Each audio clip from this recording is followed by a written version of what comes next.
Play ball just announced here by PA announcer Simon Hyatt as we're at Next Gen Patch at Cairns Field on a breezy Wednesday evening. The bad weather is by. We had some rain and thunderstorms kind of skirt around the ballpark here on this Wednesday evening, and we're ready for the return match, the home and home series between the Saskatoon Berries and the Regina Red Sox. Berries winning last night in Regina by a score of 10-4. It's the big city Saskatchewan rivalry, third meeting of the year. Berries have won both. Saskatoon comes into the game with an 18-3 record, leading the East Division by 3.5 games over Medicine Hat. They're on a 3-game winning streak, are the Berries, 9-1 in their last 10. Perfect 12-0 here at Cairns Field, and like I said, they've won both head-to-head meetings with Regina this season. The Red Sox are 11-9, third in the East Division, 5-5 in their last 10 games, 3-3 on the road. The starting pitcher tonight for the Berries is Michael Saul. Michael Saul is from Omaha, Nebraska. Coming off his freshman year at the University of Nebraska. 6'2", 205. And he'll face Jordan Tucker, the center fielder, to lead it off for the Regina Red Sox. We'll get to the defensive alignment for the Berries here in a moment, but the first pitch underway, and a strike called by home plate umpire Lloyd Tulp. Bobby Mark is the first base umpire. Phil McGee is the crew chief, and at third base as that first pitch at 7:01 on Wednesday evening. Next offering is inside, ball one, 1-1. Tucker hitting .333, 25 hits and 75 at-bats. Couple of home runs and 16 RBI. That one down and skips away from Balin Sorensen, 2 balls, 1 strike. Defensively for the Berries in right field is Jalen Freeman. Carter Beck in center field. Evan Janner in left field. 2-1 pitch. It's fouled off up the third baseline and off the leg of Jordan Tucker. So 2 balls and 2 strikes. Around the infield at third base is Cooper Westland. Shortstop Nathan Houston. Second baseman is Nomar Prieto. Mason Rell is at first base. Balin Sorensen catching for the 19th time in 21 games this year. And Michael Saul, the starting pitcher. Saul with a record of 1 win, no losses, a 2.07 earned run average as Tucker spoils that 2-2 pitch and stays alive. A little more information on Saul. This will be his second start and his 5th appearance. 8 2/3 innings pitched for him. This one's tapped back towards the mound. Saul fields it on the second hop, throws on to first in time, and there's one away. It'll bring up the left fielder, Raphael Jackson. Catcher Jaden Kalura will be guaranteed to bat here in the top of the first inning for the Regina Red Sox. For Saul, 8 2/3 innings pitched. He's allowed only 3 hits, 3 runs, 2 of them earned, struck out 13 and walked 5. And as I mentioned, he is from Omaha. First pitch down low to Raphael Jackson, who comes into the game hitting .338, 27 hits and 80 at-bats. 1 home run, 13 RBI. Fouled off over top of the screen and into the parking lot here at Next Gen Patch at Cairns Field. 1-1 the count. Saul takes the sign and delivers, and that's on the outside corner, strike 2, according to home plate umpire Lloyd Tulp. Lots of tornado watches and severe thunderstorm watches in the area, but most of the bad stuff, in fact all the bad stuff, is passed over. Swing and a miss, strike 3. Strikeout number 1 for Saul, 2 away here in the top of the first inning. Mostly cloudy is the conditions here in Saskatoon, 21 degrees Celsius.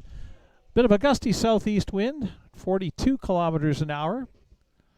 It'll push things from the right field foul pole towards the left field foul pole here at Next Gen Patch at Cairns Field. Up comes the catcher, left-handed hitting Jaden Kalura. Outside, ball 1. Kalura hitting .308, 20 hits and 65 at-bats. 9 runs batted in, no home runs. Left-hand hitter, swings and misses. And 1 ball, 1 strike. Kalura has walked 12 times, which is tied for the team lead in that department.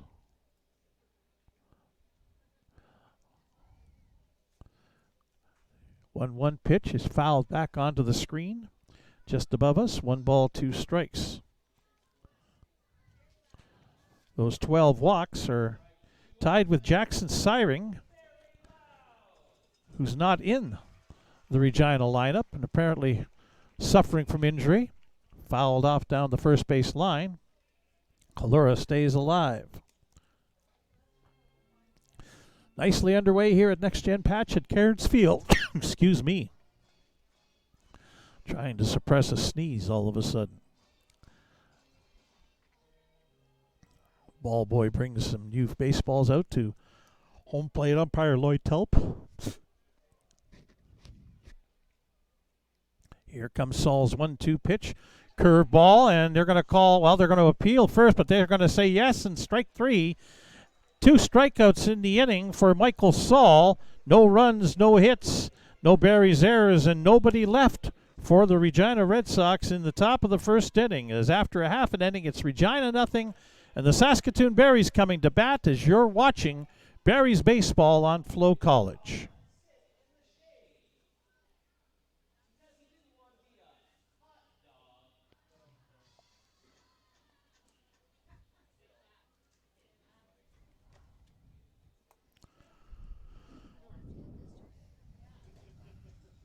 No, you're good.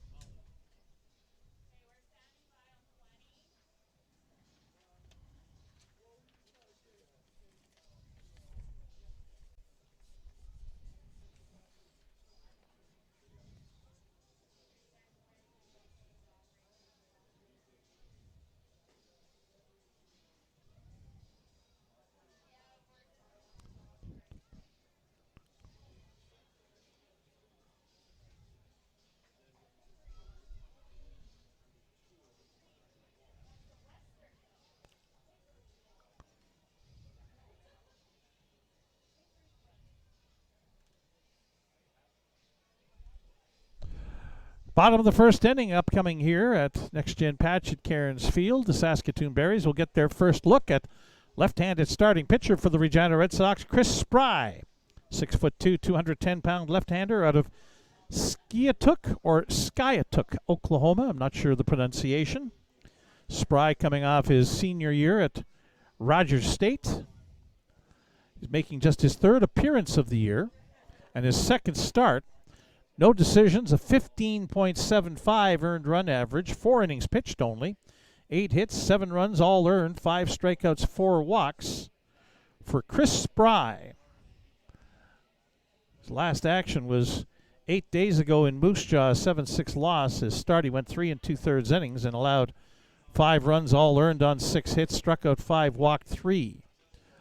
He'll face the top of the Berries order, obviously, here in the bottom of the first inning. It'll be Carter Beck, the center fielder, shortstop Nathan Houston, designated hitter Ethan Murdoch. Beck hitting .400, 24 hits and 60 at-bats. 3 home runs, 17 RBI. First pitch is outside, ball 1. Beck 2 for 4 last night in Regina. Low away, 2-0. Beck didn't play against Regina the first meeting between these two teams back on the 31st of May, which was the Berries' home opener. That's outside, ball 3. Spry is yet to throw a pitch to, or a strike to Carter Beck. Beck should be taking, you would think, here on 3-0, and he does. And it's up high, ball 4. So a 4-pitch walk to open up the bottom of the first inning for the Berries. It'll bring up Nathan Houston, the shortstop. Houston hitting .333, 27 hits and 81 at-bats for the Melville, Saskatchewan product. 16 runs batted in, no RBI. Handles the bat well. In his 3rd season in the league, first time around he was an affiliate player as he takes a called strike from Chris Spry. Houston shortened up on the bat there, but did not offer a bunt. Still takes the strike.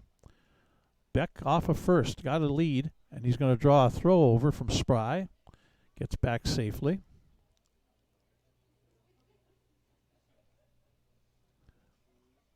Houston, as I mentioned 2 years ago, 2023, was an affiliate player with the Moose Jaw Miller Express. He'll hit a little looper into right field. It'll just barely get through the infield, and it'll be a base hit off the handle of the bat.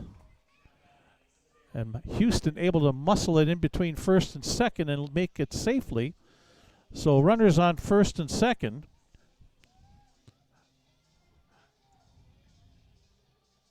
And it'll bring up the designated hitter, Ethan Murdoch.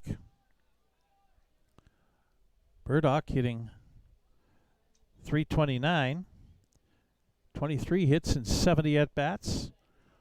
Tied for the team lead in home runs with Corey Waters with 5, 21 RBI. First pitch swinging, fouls it back to the screen, strike one.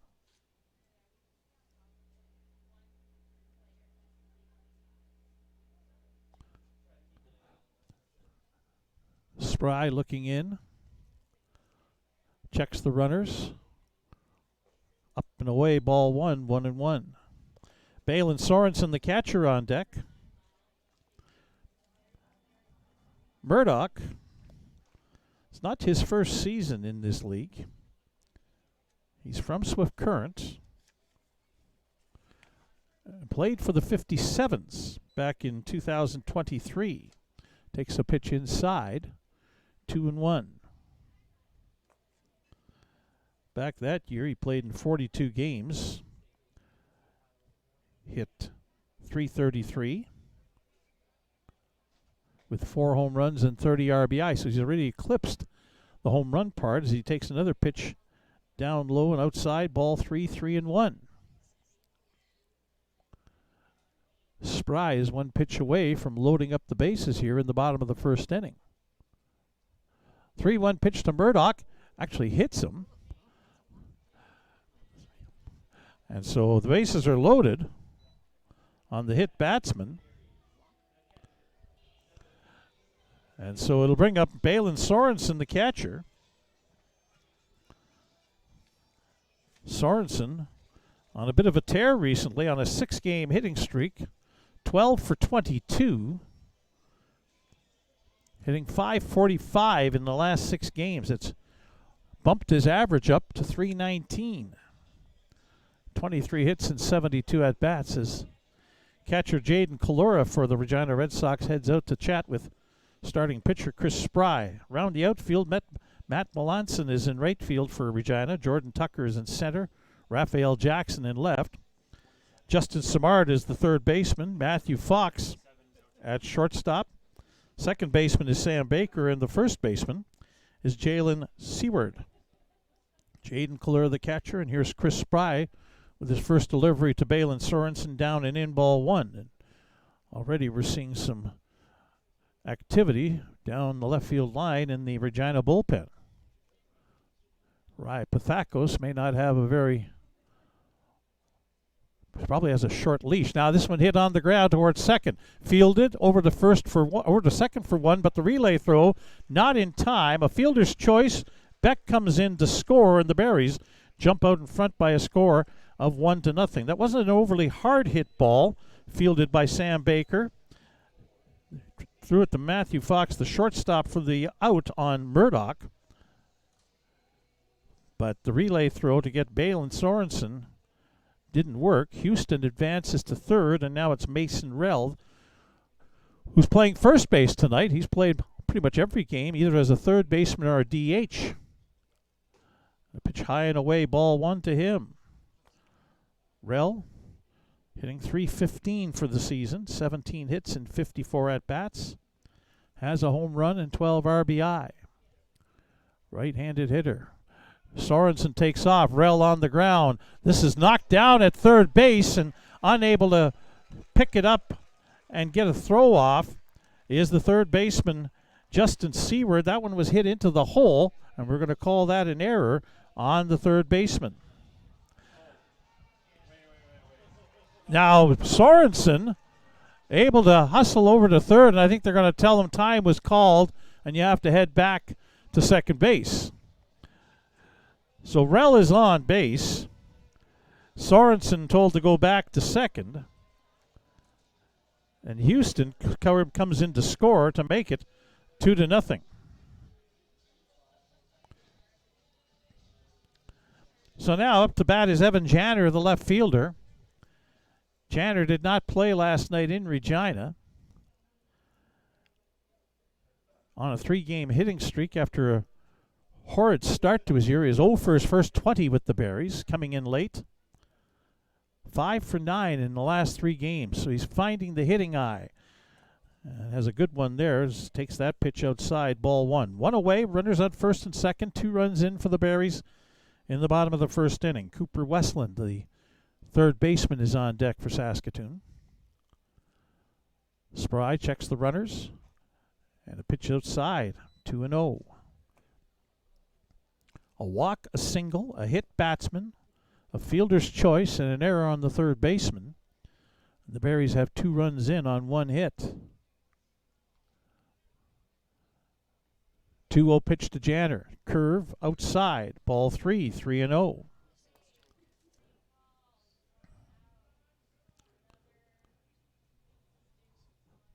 Three balls, no strikes. Spry ready to deliver.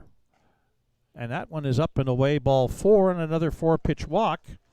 And the bases are loaded as Sorensen will now get to officially make his way to third base without having to worry about being called back or a timeout being called by the umpire.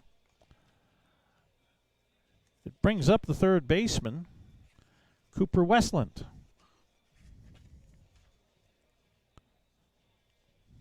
And here comes Regina's pitching coach out to chat with Chris Spry. So a little coaching maneuver here.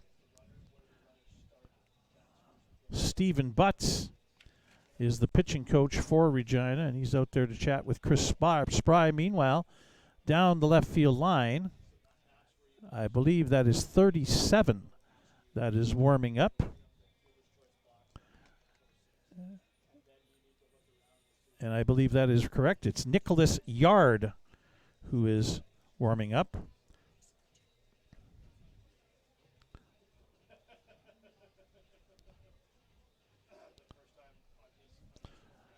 So Nicholas Yard out of Niwot, Colorado is warming up down the left field line. Chris Spry has 1 away. The base is loaded already for a second time in this ball game, and he'll face Cooper Westland, who also was not in the lineup last night for the Berries. Takes a first pitch strike. Westland hitting .245, 12 hits and 49 at-bats. 1 home run, 8 RBIs. 1 strike pitch, low and inside, ball 1, 1-1.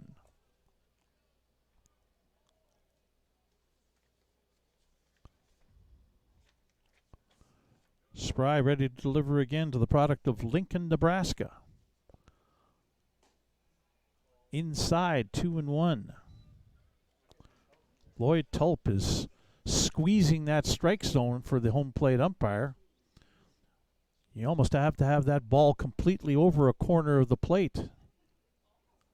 This one definitely inside, 3-1 now. And again, he's got nowhere to put Westland, because if he walks him, that's a run coming in to make it 3-0. Spry working from the full windup.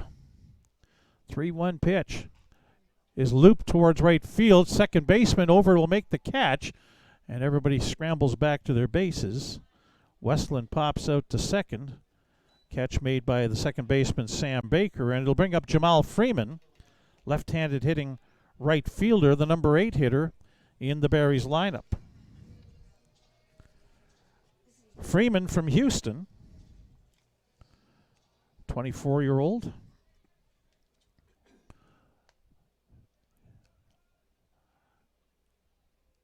First pitch from Spry is on the outside corner, strike one. Jalen Freeman hitting .254, 17 hits and 67 at-bats. He has 9 RBI. He'd like to get the double digits here right now. Needs a safe hit to do it, though. Or a walk, because that one is outside, low, ball one. The number 9 hitter, Nomar Prieto, on deck for Saskatoon.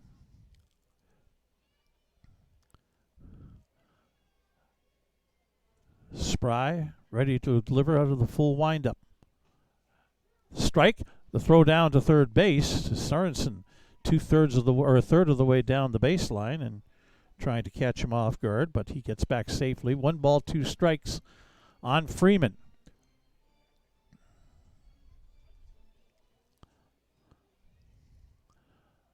Spry 1 pitch away from getting out of the inning now. 1-2 pitch. Swing and a miss. Strike 3. And that's the inning. For the Saskatoon Berries in the bottom of the first inning, 2 runs on 1 hit. There was 1 Regina error and 3 runners left on base. After 1 here at Next Gen Patch at Cairns Field, it is the Saskatoon Berries 2, the Regina Red Sox no score. You're watching Berries baseball on FloCollege.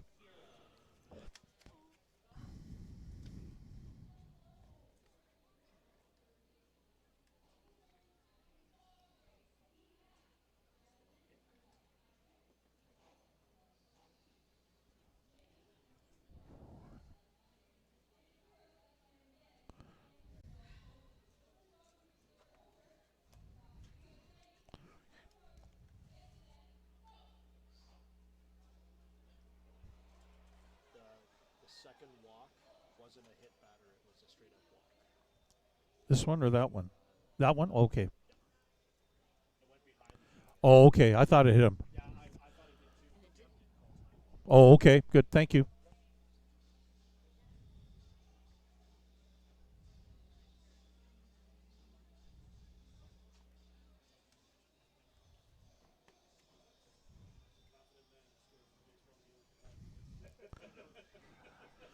Michael Saul out for his second inning of work as the starting pitcher for the Saskatoon Berries tonight. Staked to a 2-0 lead thanks to his offense. Maybe more so the wildness of Chris Spry. 3 walks issued and an error didn't help him. Just the 1 hit for the Berries in the bottom of the first inning, and they have that 2-0 lead as a result. So Regina will come up to the plate with their 4, 5, and 6 hitters. First baseman Jalen Seward, designated hitter James Wright, and shortstop Matthew Fox to face Saul. Right-hander getting his final warm-ups in, and will be underway here momentarily. That brisk wind, the flags on top of the scoreboard in right field here at Next Gen Patch at Cairns Field, flapping pretty freely for the most part. Of course, as I say this, they stop. They're going now again. At game time, southeast gusting to 42 kilometers per hour. First pitch swinging. Seward sends it foul past third base. Strike 1. Jalen Seward is hitting .432, one of the top hitters in all of the Western Canadian Baseball League. Saul facing the big right-hander. Up and inside, ball 1, 1-1. Seward has 19 hits and 44 at-bats. He doesn't qualify, doesn't have enough plate appearances. Line drive, and it'll be caught in shallow left field by Evan Janner, who was positioned perfectly for that. 1 away. As I say, Seward doesn't qualify for the 2.7 plate appearances per team game. This is game 21 for Regina. He'd have to have 54 plate appearances, and he doesn't have that, obviously. So now it's James Wright, the designated hitter. Right-hand hitter. First pitch strike from Michael Saul.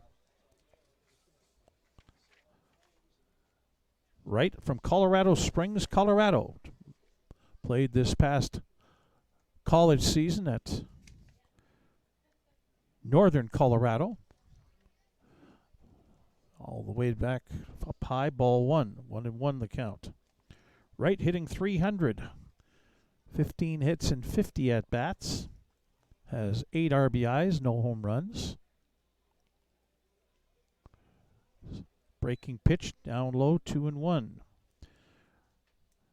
Regina don't hit a lot of home runs. They've had 11 as a team so far this season. 10th out of the 12 teams in the WCBL. Inside, 3-1 now. Oh, they call that a strike. Oh, wow. That looked up and in. 2-2 they call it.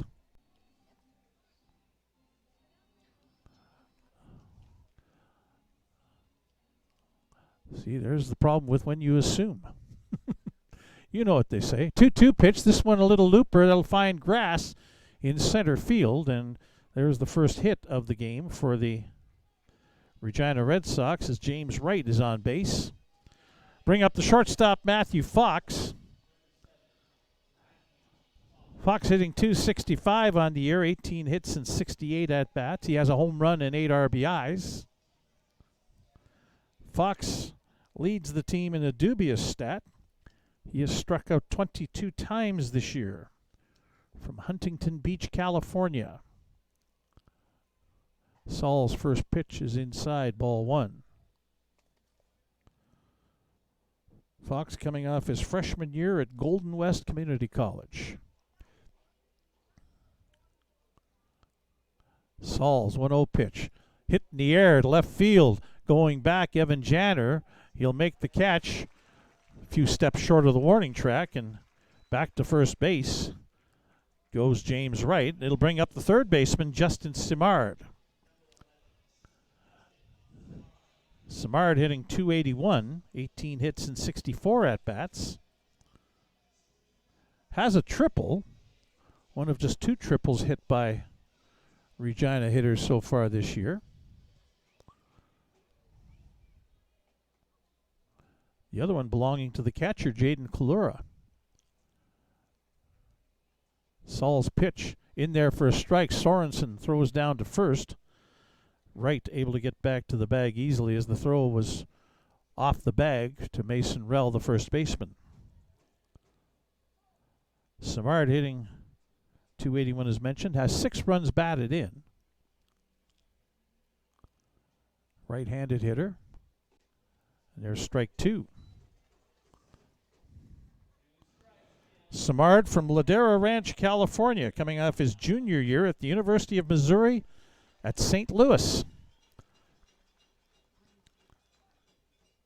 2 strikes, 2 outs here in the top of the second inning for Regina. Fouled off, and that'll be up into and over top of the first base bleachers out of play. Count holds 0-2. Matt Melanson, the right fielder, is on deck for the Regina Red Sox. All quiet in their bullpen now.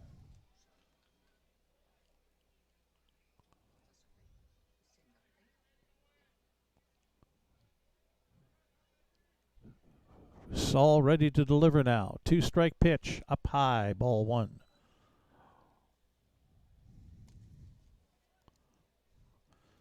Simard was 2 for 2 last night in the game in Regina against the Berries.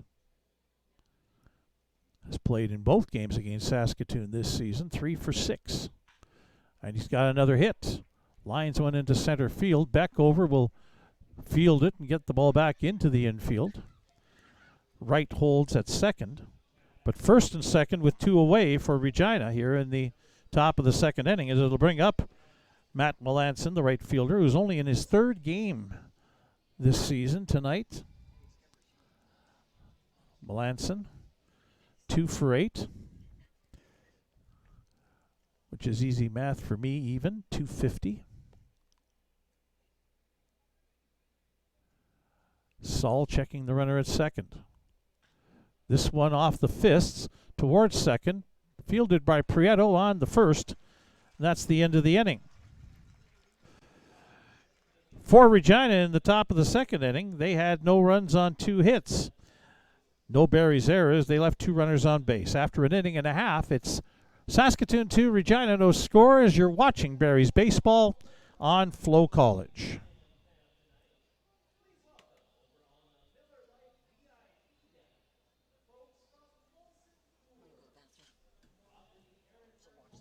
Mm-hmm.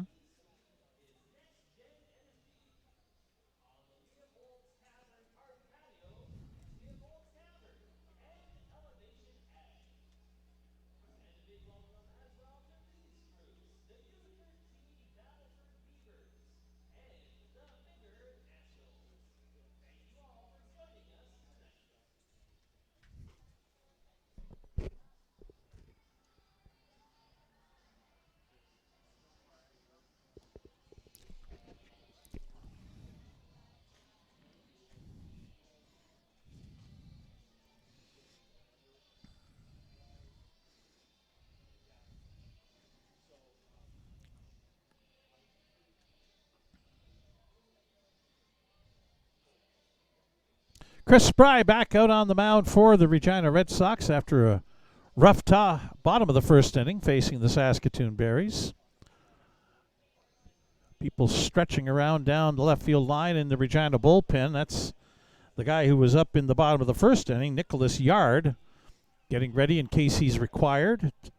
Took Spry 28 pitches to get through the first inning unofficially.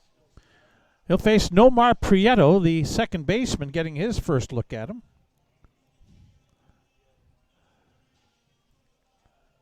Prieto hitting .261, 6 hits in 23 at-bats, playing in his 9th game with the Berries.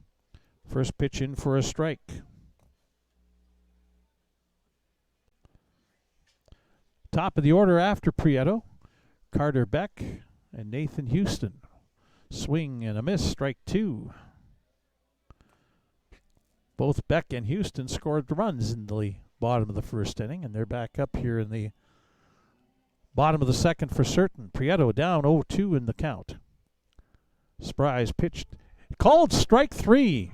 That one must have caught the bottom of the strike zone as he's rung up by umpire Lloyd Tulp. And the umpires in the diamond section in behind home plate are letting Lloyd Tulp know that he's wrong in no uncertain terms. So 1 away, Carter Beck up. Beck walked and scored back last inning. And there's a strike called on Beck.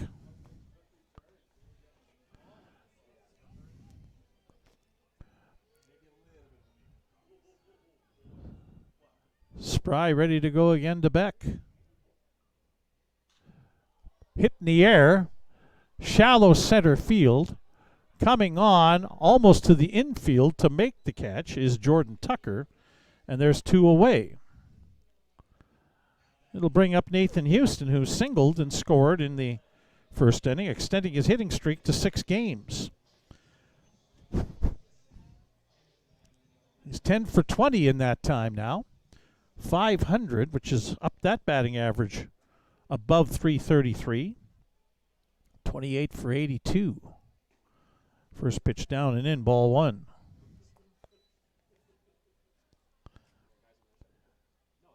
Houston 1 for 5 last night in Regina. 2 for 9 in the season series coming into tonight, so now 3 for 10 as he fouls that pitch off into the Regina dugout and out, 1-1.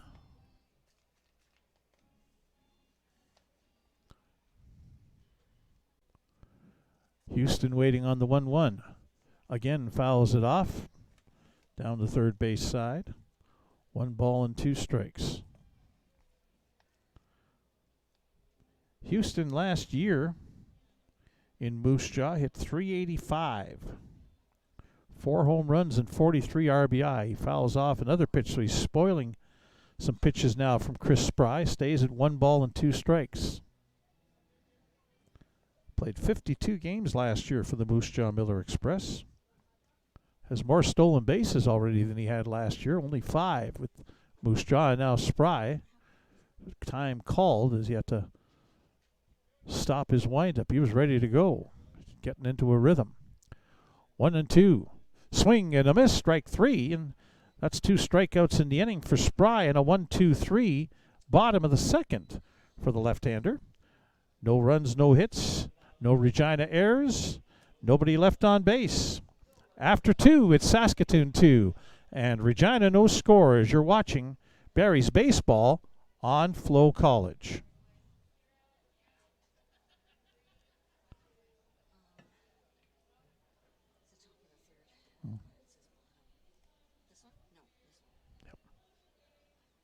Nope.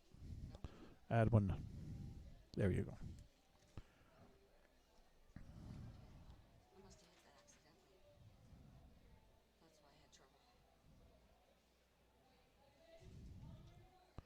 Well, don't worry about it. Oh, here comes the race. Ooh, Ketchup's going to win.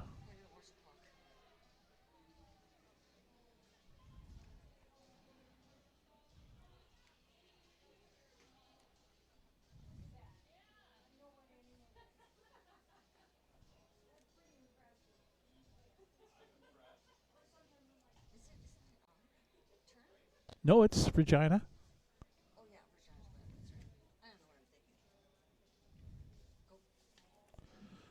Top of the third inning here at Next Gen Patch at Cairns Field. 2-0 the Saskatoon Berries leading the Regina Red Sox. Number 9 hitter Sam Baker will lead it off for Regina. And then back to the top of the order for the second go-round for Jordan Tucker and Raphael Jackson. Baker hitting .220, 13 hits and 59 at-bats for the Red Sox second baseman. 1 home run and 6 runs batted in on the season. Baker from Prattville, Alabama. Just coming off his senior year at Point University. First pitch down and in, ball 1.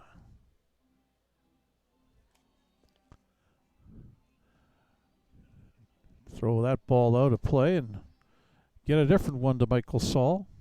See if that one works better. 1-0 pitch is in for a strike. Looked like a hard breaking ball that Baker couldn't pull the trigger on. 1-1. Down low, ball 2. 2 balls, 1 strike. Baker 1 for 4 in last night's game in Regina against the Berries. Line drive, but that is hooking foul into the Regina bullpen area. 2 balls, 2 strikes. All the guys sitting on the bench out there down the left field line, nobody moved a muscle as the ball was just a little bit further up from their bench towards the corner than in their bench. Now swinging, and this one into right field. Jalen Freeman only a few steps to his left to make the catch and run away. Jordan Tucker back up now for the Regina Red Sox for a second time against Michael Saul. Bounced back to Saul to lead off the ball game at 7:02, 7:03. We're about 37, 38 minutes into this ball game tonight. Top of the third inning already. 2-0 Berries with the lead. First pitch inside corner, strike 1. Tucker 2 for 5 last night on a 3-game hit streak. Little looper, but Nomar Prieto waits for it at the edge of the infield skin. Makes the catch. 2 away. We'll bring up Raphael Jackson. Struck out back in the first inning against Saul. Left-handed hitter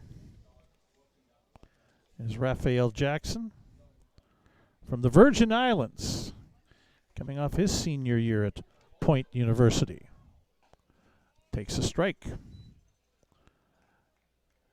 Jackson 2 for 3 last night against the Berries.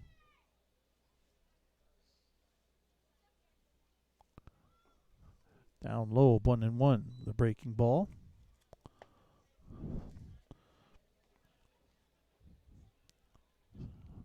All with pretty good command here to start. Stake to a 2-run lead. 1-1 pitch, foul back to the screen. 1-2 on Raphael Jackson.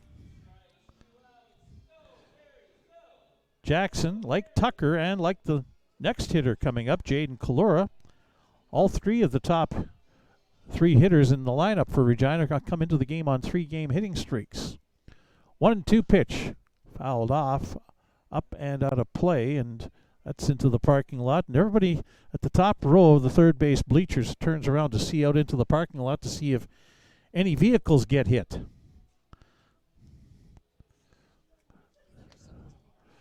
Hate to have that happen, obviously. Now Jackson calling for time, and granted by home plate umpire Lloyd Tulp.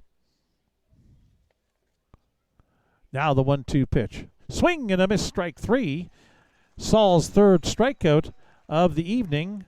And for the second time in 3 innings, the Red Sox go 3 up, 3 down. No runs, no hits, no Barry's errors, and nobody left on base. After 2.5, Saskatoon 2, Regina nothing, as you're watching Barry's baseball on FloCollege.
Bottom of the 3rd inning coming up here at Next Gen Patch at Cairns Field. 2-0 the Saskatoon Berries with the lead on the Regina Red Sox. Game 3 of the season series between the two. Not sure if they play 8 or 10 times this year. Have to have a look.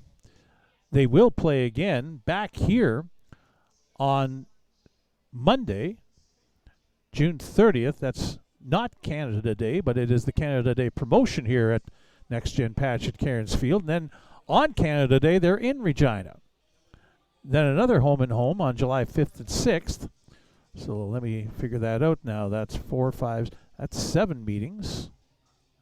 A couple of more. So there's going to be 9 head-to-head games during the year. Probably counted that wrong. Ethan Murdoch leads it off here for the Berries in the bottom of the 3rd inning and fouls off the first pitch against Chris Spry, strike 1. Spry has retired 5 straight. That pitch outside gets away from the catcher. 1 ball, 1 strike. 5 of the first 6 batters in the bottom of the 1st inning reached safely for the Berries before Spry was able to settle down and get out of the inning. Murdoch fouls that back off, and it's 1 ball, 2 strikes. Murdoch 1 for 4 last night in Regina. Leads the Berries in runs scored with 22. Swings and misses, strikes out. That's 4 strikeouts now for Chris Spry. 1 away in the bottom of the 3rd inning as Spry is settled down after a rocky first. Balin Sorensen bounced into a fielder's choice his first time up. Drove in a run. That was with the bases loaded. Barry's catcher with a team-leading 10 doubles on the year. First pitch on the outside corner, strike 1. Sorensen 3 for 5 with 3 RBI last night in Regina. And 5 for 9 in the season series. Make it 5 for 10 now. with the fielder's choice back in the first. Fouls a pitch back, 0-2. Mason Rell, the first baseman on deck, the number 5 hitter, is the meat of the order up this inning for the Berries. Chris Spry trying to dispatch them. Like he was able to get rid of 3 straight in the second. Sorensen fouls that back to the screen. Count stays, no balls, 2 strikes on him.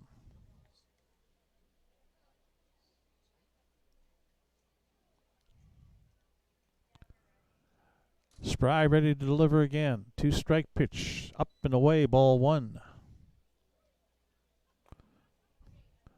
Bit of a waste pitch there, trying to get Sorensen to chase, and he didn't.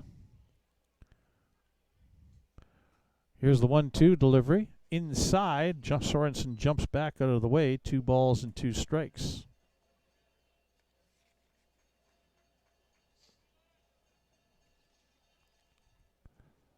Back into the batter's box is the catcher. Fouls it back to the screen again. And it's 2-2 still.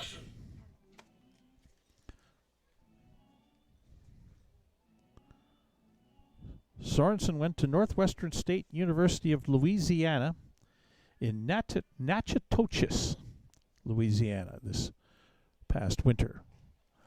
Outside, ball 3. Actually, that was in 2023 he went there. Hit only 191 as he swings and misses at the full count pitch, and that's 3 strikeouts in a row for Chris Spry, 5 in the game through 2 2/3 innings, and now Mason Rell coming to the plate. Rell reached on an error to the third baseman for Regina, that being Justin Simard in the first inning. That brought in Nathan Houston with a run. Spry with a breaking pitch on the inside corner, strike 1. Rell attended Indiana State University. Line drive in the right field, a base hit. Second hit of the evening for the Saskatoon Berries. And it breaks a string of 7 straight retired by Chris Spry. It'll bring up Evan Janner, the left fielder, who walked back in the first inning.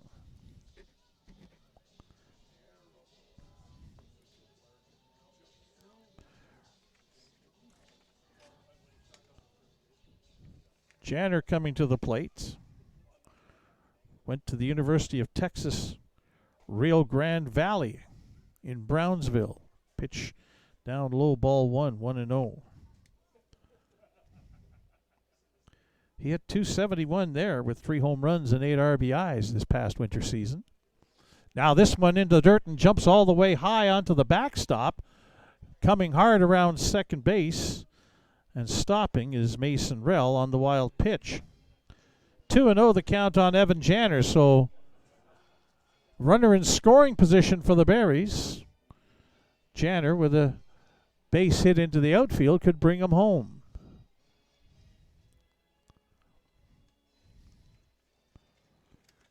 Chris Spry wants to prevent that from happening, obviously. 2-0 pitch on the outside corner, strike 1. Cooper Westland, the third baseman, on deck for the Berries.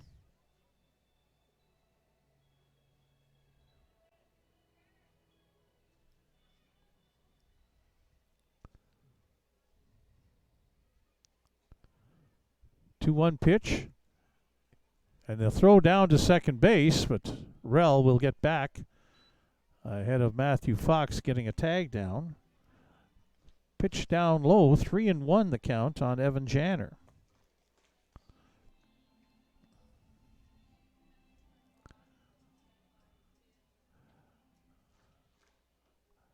Almost looks like the wind has changed directions now.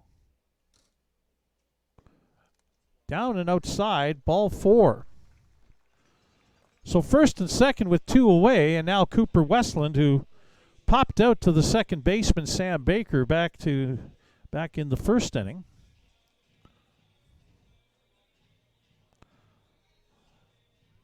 In the first game between these teams back on May 31st, Westland was 2 for 5.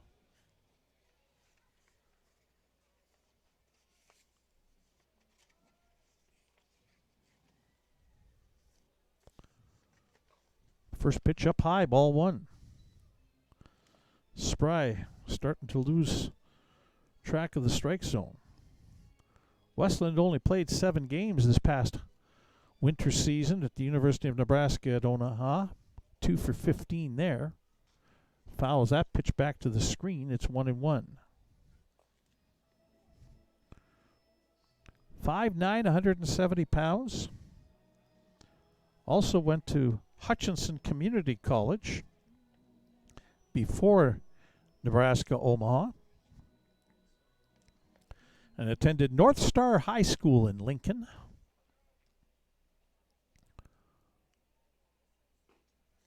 Inside, that was close, 2-1.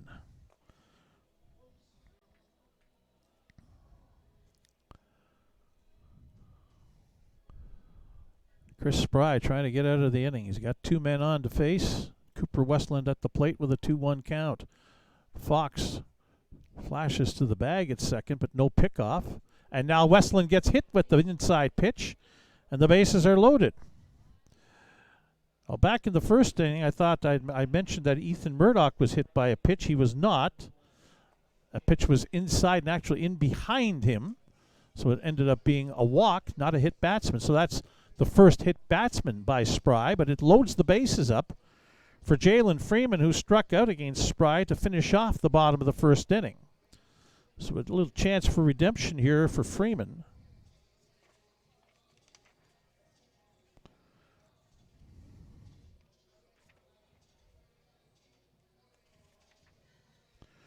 Who at Eastern New Mexico this year hit .316 with 5 home runs and 50 at-bats and 50 RBI in 49 games. Had a good winter season. Would like to get that bat going here in the summer season as he takes a first pitch strike.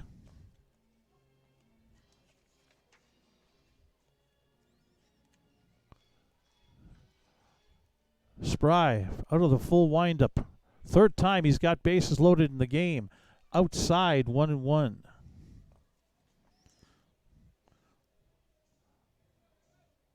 I might need a few at-bats to go through all the schools that Jalen Freeman has attended. Swing and a miss, strike 2.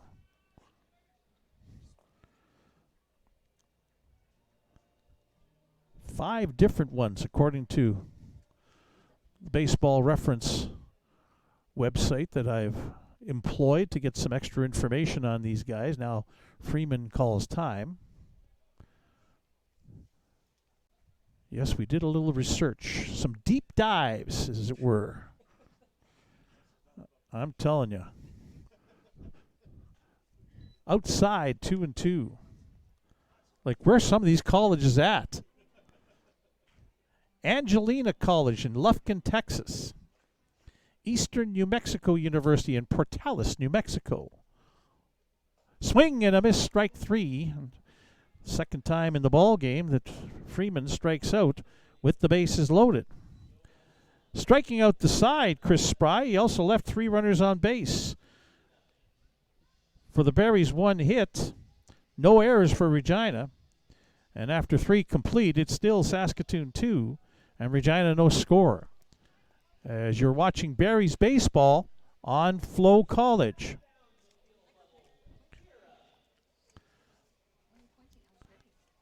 I was looking at your right hand. I thought you were.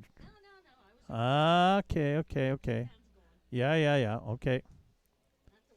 All righty. Mm-hmm.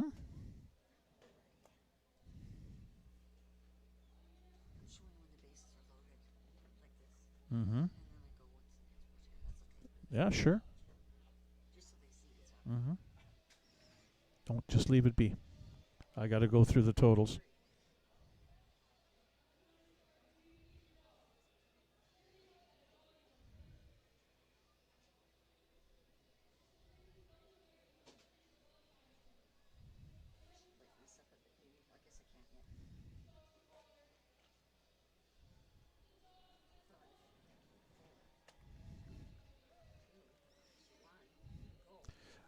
Unofficial line score through 3 innings of play here at Next Gen Patch at Cairns Field for the Saskatoon Berries.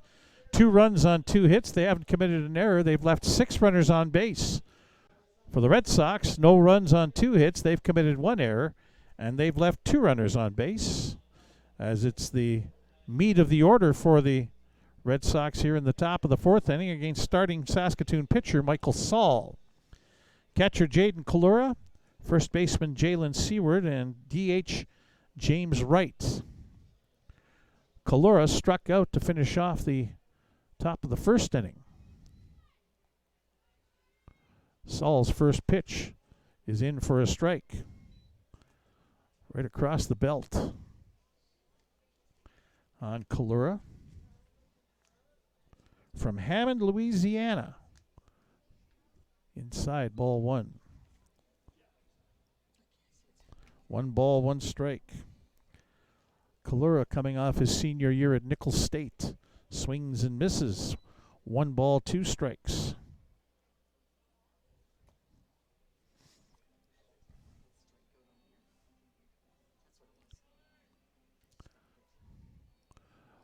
One and 2 the count on Kalura.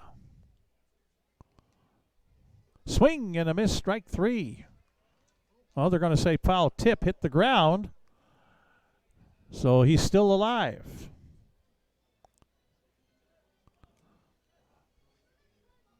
One ball, 2 strikes. Joe Carnahan. Don't think he thought that hit the ground. 1 and 2 again. Outside now. 2 and 2. And now the umpires in the crowd are getting on him. They wanted that strikeout the last time and didn't get it. Now Saul has to deliver 2 and 2 and fouled off. Is Kalura able to stay alive still? Unofficially, Saul had thrown 42 pitches through the first 3 innings. 2 balls, 2 strikes, the count here.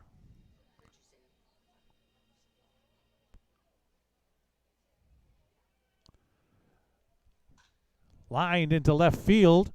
Evan Janner over to his left. Makes the catch. 1 away. Jalen Seward coming to the plate. Big right-handed hitting first baseman. Flew out to Janner. Lined out to Janner, actually. That was a loud line shot. But Janner had him played perfectly, positioned perfectly. For Jalen Seward from Albuquerque, New Mexico. Coming off his sophomore year at Salt Lake City Community College. Gets into this one. It's a fly ball down the left field line, but that is hooking foul. Cleared the fence, but foul by a few feet. And that's a long, loud strike on Seward. 6'5", 225-pound first baseman. He got a little bit into that one. He has yet to hit a home run, believe it or not. 0 for 4 last night. This is his 11th game of the year. He came late to the team from his college team. The line drive, and this will be caught! Oh, put a gold star next to that one. Nomar Prieto climbs the ladder and snares that line drive for the 2nd out. Great play, Nomar Prieto, the 2nd baseman out of Puerto Rico. 2 away. Prieto crouched down and was able to make that catch. That's got the crowd buzzing. James Wright, the DH. First pitch swinging. This one is going to get down in between the 2 outfielders. Stopped just before the warning track, and Carter Beck will get it back in. But James Wright, who singled his first time up, is now 2 for 2 as he gets a first pitch double to right center field. And it'll bring up Matthew Fox, the shortstop, with 2 away here in the top of the 4th inning. James Wright with a couple of hits. His second double of the year. Matthew Fox now flew out to left his first time up. Saul's pitch. This one's hit in the air. Right field. Jalen Freeman to his left and back a bit. Makes the catch. That's the end of the inning. Some well-hit balls by the Red Sox in the top of the fourth, but it only results in one hit. No runs, no Barry's errors, and one runner left on base. After 3.5, it's Saskatoon 2 and Regina no score as you're watching Barry's baseball on FloCollege.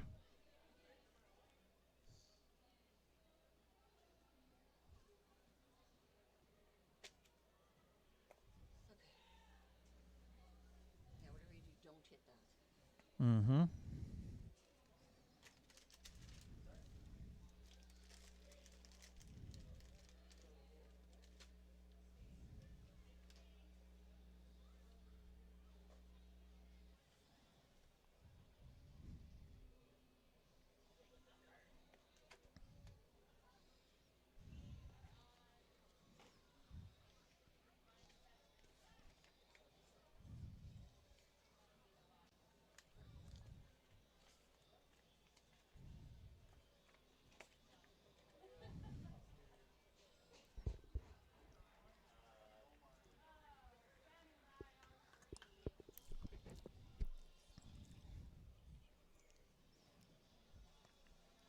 Nomar Prieto, who made that sparkling defensive play, leaping high in the air to snare the line drive off the bat of Jalen Seward, will lead it off here in the bottom of the fourth inning for the Berries.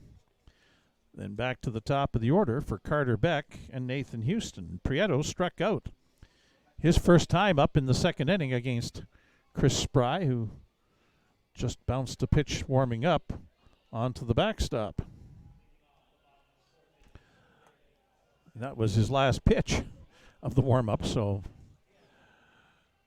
won't get a chance to throw the ball down to second for catcher Jaden Kalura. And here comes Prieto.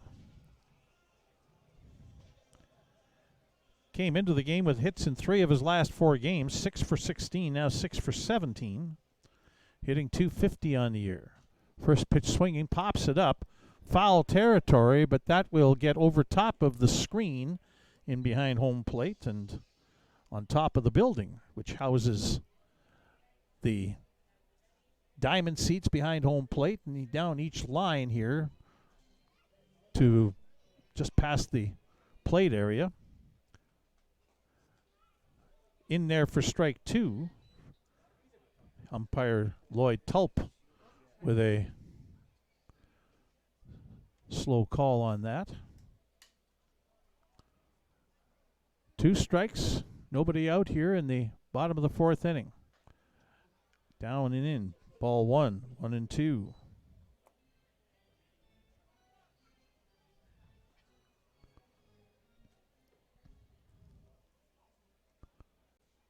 That one's away from the catcher, totally to the screen.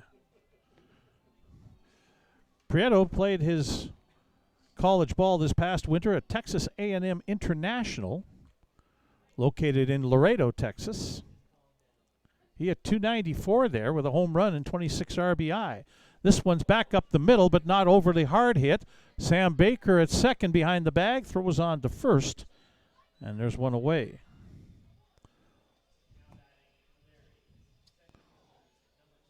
One out here in the bottom of the fourth inning for the Berries. It'll bring up center fielder Carter Beck, who's 0 for 1 with a run scored. He walked and scored in the first. Chris Spry pitches in. No. Jeez. He started to raise the right hand and then thought better of it and said, no, okay, that's low. Ball 1. That one definitely down low. Bounced just before the plate, 2-0.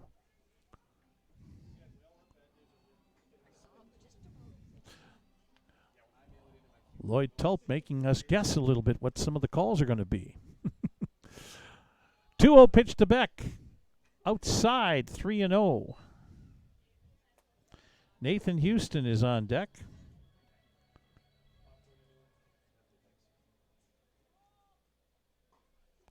And that's ball 4. That's the 5th walk issued by Chris Spry. He's also struck out 6. He's also hit a batter. So sometimes the strike zone's elusive to find, and sometimes he can just zero right in on it. But when that's going to happen, well, your guess is as good as mine and probably his, the way it's going. Berries get their man on, back with 1 away, and he takes a big lead at first. A one-way lead as he moved back a step. And the pitch inside to Nathan Houston, ball 1. Houston 1 for 2 with a run scored. Now Beck takes off, but they throw through. This one's into left field. Beck's going to head to third base, and he'll get there standing up. Beck took off for second. The pitcher Spry threw to first on a pickoff attempt. Seward had the ball, and his throw to second base missed the second baseman, and the shortstop couldn't field it either. It squirted into short left field. A stolen base and a throwing error by the first baseman puts Beck on third as now Houston looks at a pitch, strike 1. 1-1.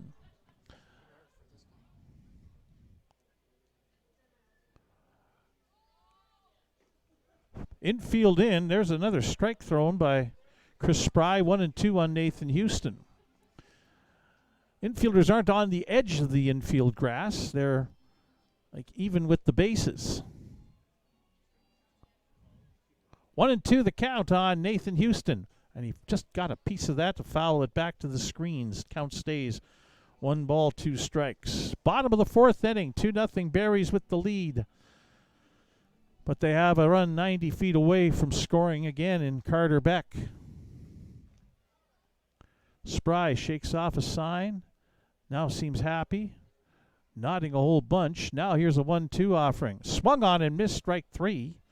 Strikeout number 7 of the game for Chris Spry, and he has 2 away here into the bottom of the 4th inning, and it'll bring up Ethan Murdoch.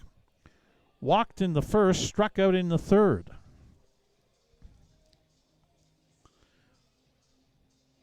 Houston has whiffed a couple of times in the game.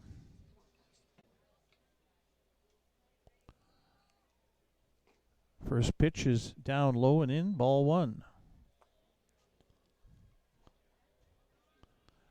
And there is again action down the left field line in the Regina bullpen. Inside, off the glove, towards third base.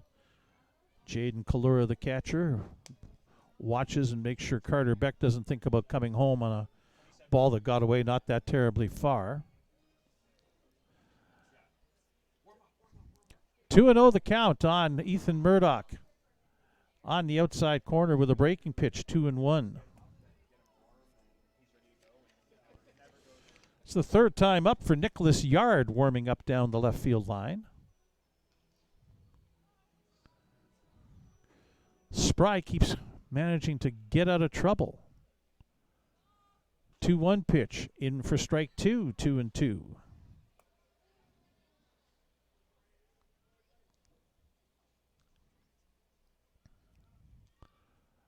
Here's the 2-2 pitch, fouled off over top of the first base bleachers. Count holds 2 balls and 2 strikes. Past the 1 hour mark into this ball game in the bottom of the 4th inning. Temperature is down to 19 degrees Celsius and the east-northeast wind now. It was out of the southeast before, 16 kilometers an hour, so it's gone down in velocity as well. As a swing and a strikeout not handled cleanly by Kalura. He has to throw down to first to complete the strikeout, and does. And that is the 3rd out in the bottom of the 4th inning. The Berries don't score a run. They didn't have a hit. They left a runner on base. There was 1 Regina error. And through 4 innings here in Saskatoon, it is the Berries 2 and the Regina Red Sox no score. You're watching Berries baseball on FloCollege.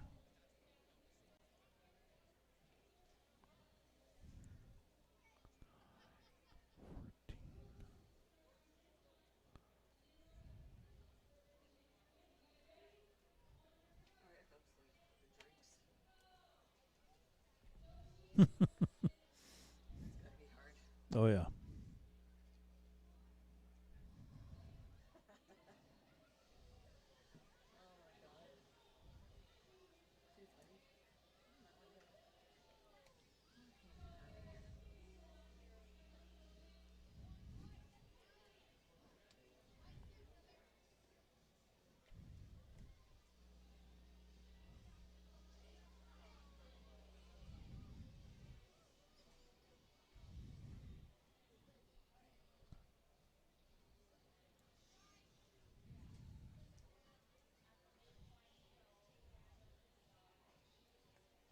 Bit of a pitcher's duel here tonight between Michael Saul of the Saskatoon Berries and Chris Spry of the Regina Red Sox through 4 innings. 2-0 Berries with the lead. Out of town, top of the 5th tonight in the Western Canadian Baseball League. Sylvan Lake leads Moose Jaw 2-0. Top of the 4th, Medicine Hats opened up a 7-0 lead in Weyburn. Bottom of the 3rd, Okotoks, the West Division leaders, up 4-2 on Brooks. And Fort McMurray at home leads Swift Current 5-0 in the top of the 2nd inning. So top of the 5th inning here, Berries up 2-0 on the Regina Red Sox. Red Sox will send up the bottom 3rd of their order. Justin Simard, the 3rd baseman. Matt Melanson, their right fielder. And 2nd baseman Sam Baker against Michael Saul. Berries starting pitcher. Hit in the air, center field. Beck coming over to his left into the right side of center. Makes the catch. First pitch swinging. Simard is now 1 for 2 in the game as he flies out. Matt Melanson grounded out to the 2nd baseman Nomar Prieto back in the 2nd inning. Melanson 2 for 9 now on the season, 222. He was 1 for 3 last night in the game at Curry Field in Regina. Just low, ball 1.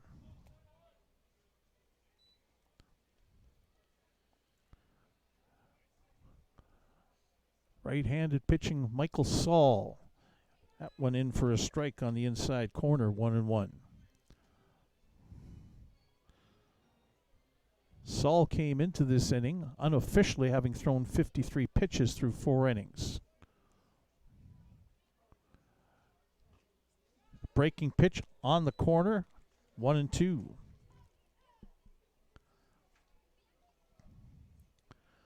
Saul had made 3 relief appearances before starting his last time out. Breaking pitch again down low, 2-2.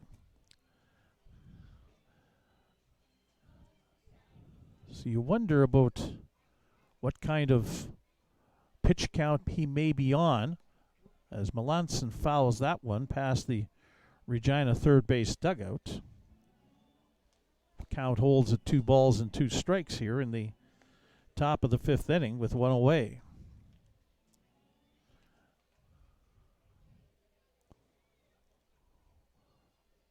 Two the pitch coming up here on Melanson. Up and in, ball 3. Full count for the first time tonight for Michael Saul. Popped up in the air. Nomar Prieto, the 2nd baseman, calling for it. Makes the catch. 2 away. Sam Baker up now. Red Sox 2nd baseman flew out to right fielder Jalen Freeman to lead off the top of the 3rd inning. Up for a 2nd time in the top of the 5th. Hits in 3 of the last 4 games for him. Saul's first pitch is fouled up and out of play. Strike 1. Baker 1 for 4 last night in the game against the Berries at Curry Field in Regina. Saul's pitch bounces in, ball 1, 1-1. Top of the order, Jordan Tucker hoping to get a bat here in the top of the 5th. Means the Red Sox would get a base runner. 1-1 pitch is inside. close, but not quite, according to Lloyd Tulp. 2-1.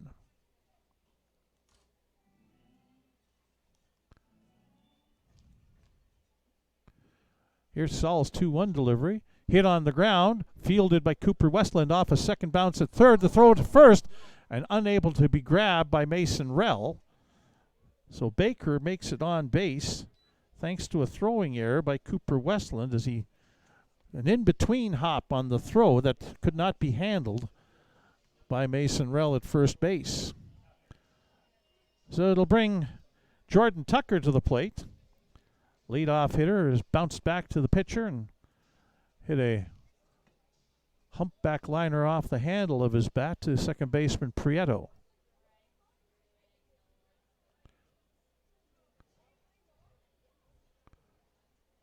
Tucker 2 for 11 now in the season series. Swings and misses at the first pitch.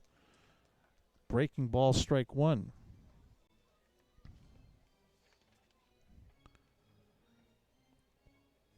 Jordan Tucker from Detroit Lakes, Minnesota, coming off his sophomore year at Rogers State. Red Sox have a few Rogers State guys on their roster.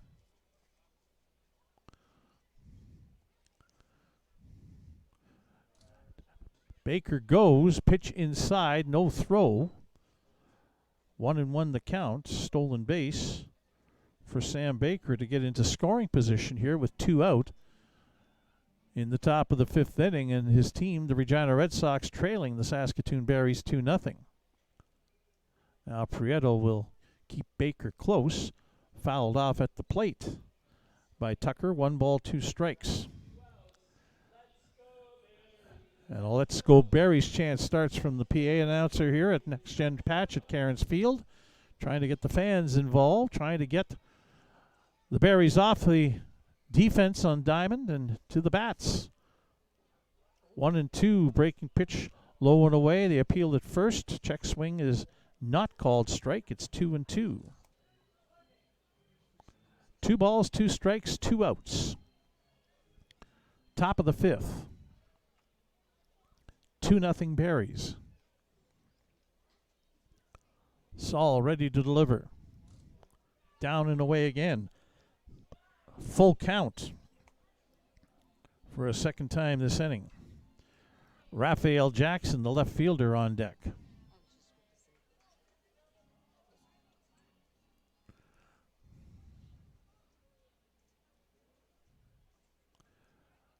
Ready to go. Payoff on the ground toward the shortstop. Houston fields. Throw on to first in time. Just nips Tucker at the bag for the 3rd out in the top of the 5th inning. No runs, no hits for Regina in the top of the 5th. 1 Berries error, 1 runner left on base. After 4.5, we're halfway through. It is the Saskatoon Berries 2 and the Regina Red Sox no score. You're watching Berries baseball on FloCollege.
So bottom of the 5th inning as the Berries come to the plate.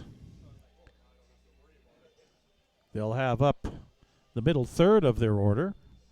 Balin Sorensen, the cleanup man at catcher, followed by first baseman Mason Rell and left fielder Evan Janner. Berries have just 2 hits in the game tonight.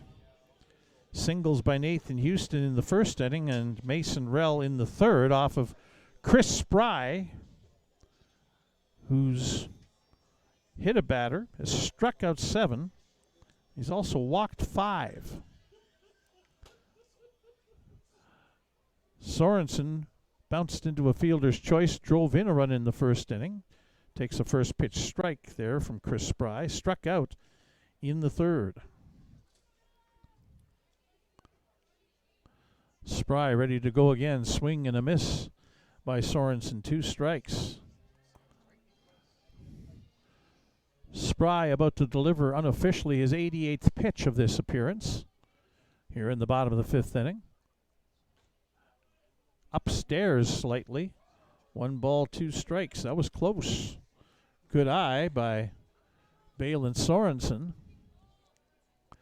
As again, up and throwing down the left field line is Nicholas Yard for the Red Sox. Swing and a miss, strike 3.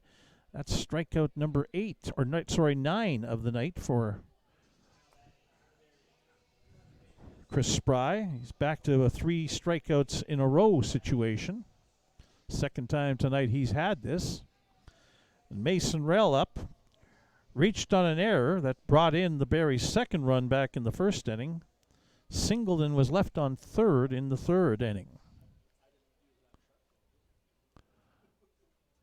First pitch down low, ball 1. Breaking ball from Chris Spry.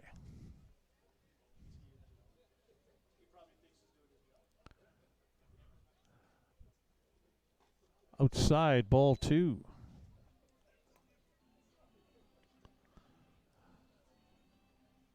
Barry's after tonight have 2 days off. Tomorrow and Friday. Inside, ball 3 to Mason Rell. Then the Barries will head to Medicine Hat for 2 games, maybe 3. Strike called on the 3-0 pitch. They had a rainout last Friday in Medicine Hat, and I believe this is the only other time they're going to Medicine Hat this season. So I wouldn't be surprised if there's a doubleheader in the mix. Hit on the ground towards second. Sam Baker fields, double clutches, but able to throw out Mason Rell at first, and there's 2 away. Should probably have a look at the old schedule. See if they list 2 games on Saturday or Sunday between these teams. Well, Saturday looks like it's going to be on Sunday. Well, maybe not. Doesn't look like that. Evan Janner up. Couple of walks for him. First pitch down and away, ball 1.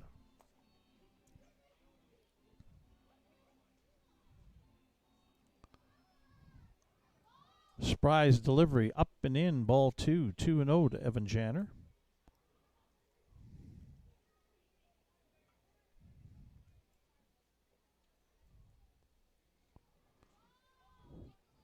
Spry's pitch swung on a miss, strike 1. Let's see, we scroll down here and get to June 20th. Spry ready to deliver 2-1. Shows bunt outside, ball 3. 3-1.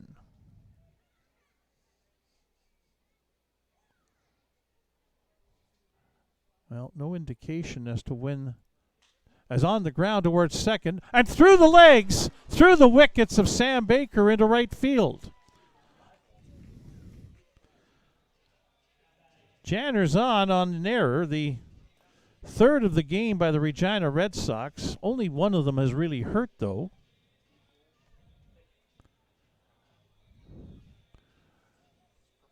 Two runs scored by the Berries in the game, one of them unearned. Cooper Westland coming up now. Janner takes off for second. The throw is having to dive up to his left, up the first base side of second base is the second baseman, Sam Baker. So Janner with a steal on the first pitch strike to Cooper Westland.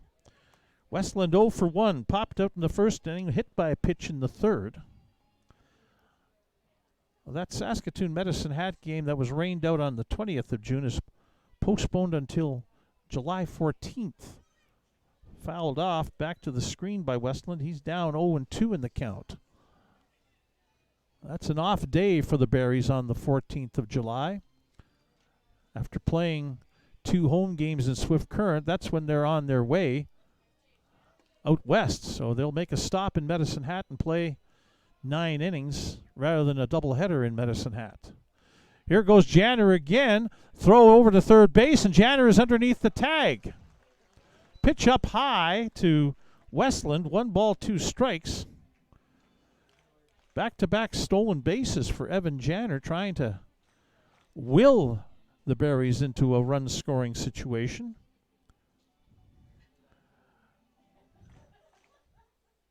Janner now has 10 steals. Hit back up the middle and through for a base hit. Westland will bring in that crazy running fool Evan Janner from third base to make it 3-0. Bring up Jalen Freeman to the plate. Freeman with a couple of strikeouts. So Janner's been on base all 3 times, but 2 steals there to set up the run-scoring single by Cooper Westland to make it 3-0. Outside, the first pitch to Freeman, 1 ball, no strikes.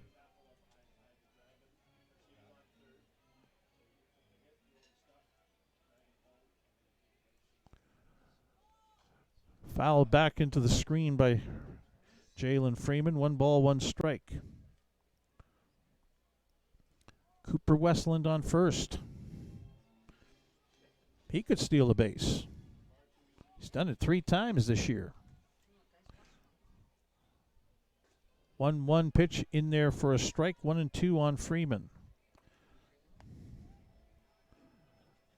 Berries is a team with 63 steals now on the season as a team, second only behind Okotoks.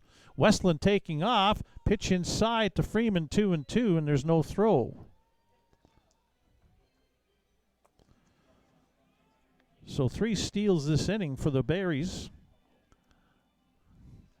And now Freeman with another runner in scoring position. 2-2 the count. Spry's pitch swung on and missed, strike 3. And Freeman is a strikeout victim for a 3rd time. The Berries do get a run. On 1 hit, there was 1 Regina error and 1 runner left on base. After 5 complete, it is Saskatoon 3 and Regina ball on FloCollege. Clavert Martina.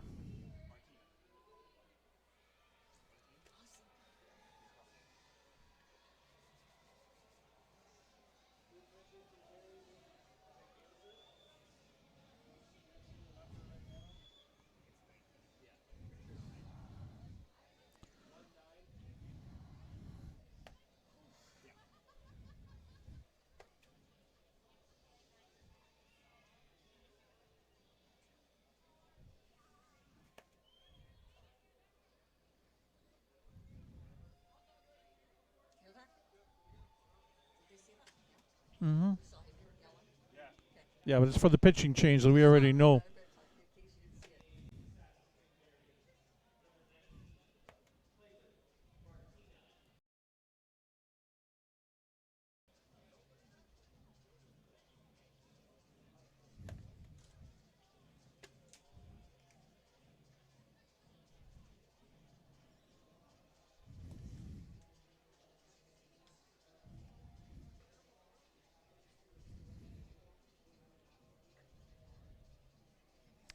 Clavert Martina into the ball game for the Saskatoon Berries. Michael Saul throws a pretty solid first 5 on behalf of Joe Carnahan's side. No runs on 3 hits. Struck out 3, walked nobody, faced only 19 batters, and threw unofficially only 71 pitches. Clavert Martina into the game. His 8th appearance, all in relief. 1 save, a 2.61 earned run average. He's pitched 10 in the 3rd innings, allowed 8 hits, 3 runs, all earned, struck out 9, walked 1. Clavert Martina from Curacao. And Martina, coming off his senior year at Eastern New Mexico University, he'll face the 2, 3, and 4 hitters for Regina. Left fielder Raphael Jackson, catcher Jaden Kalura, and first baseman Jalen Seward.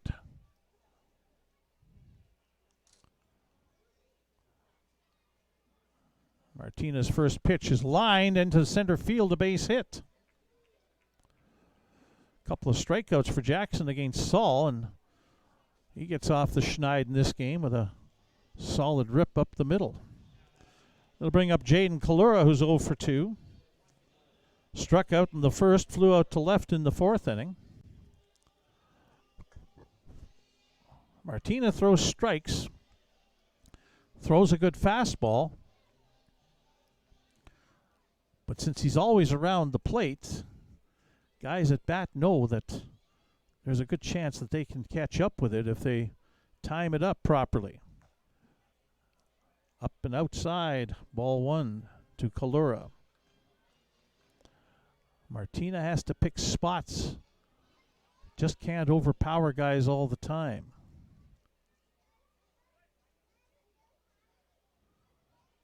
But don't get me wrong, he's a good relief pitcher. This one is going to be looped into left field. There's another base hit, first and second, to lead off the top of the 6th inning for the Regina Red Sox. And up comes Jalen Seward, who's hit a couple of balls pretty hard. One that was foul over the fence, just wide of the foul pole down the left field line.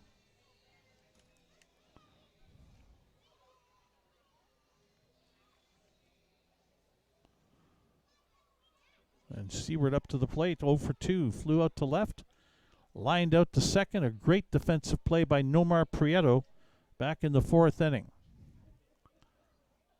First pitch lined again into center field. That one is slicing and will find grass. Picked up, and we've got runners moving around. Raphael Jackson will come around to score. He had to wait to see that the ball would fall fair, but right on his tail was Jaden Kalura, who was chasing him around second base towards third. So Jackson had to go for home, and he does score to make it 3-1. And Kalura all the way to third. An RBI single for Jalen Seward here in the top of the 6th. 3 straight hits. And Clay Mixon is up, warming up right away for the Berries down the right field line. As Balin Sorensen convenes a meeting of pitcher and the infielders at the pitching mound here for the Berries in the top of the 6th. Regina can hit. Their team batting average coming into tonight was the same as the Berries at .317. They don't steal as many bases. They don't hit a lot of home runs. But they make contact, and they score runs when they bunch hits together, just as they have here in the top of the 6th inning with 3 straight singles to lead off against Clavert Martina. And now it's James Wright, the DH, who's 2 for 2. And he first pitch swinging. Line drive into center. Beck with the catch and holding at third base as that's a throw to the plate. Gets away from Sorensen. Now Kalura started towards the home plate area. And Martina able to scramble, get to the loose ball, throw it to Sorensen, and Kalura goes back to third base. Seward, in the meantime, advances to second on the throw. So Wright makes a line drive loud out for the first out here in the top of the 6th. And it's Matthew Fox, the shortstop, who's hit a couple of fly ball outs in this game. Second and third with one away for Regina here in the top of the 6th. Seward is the tying run at second base all of a sudden.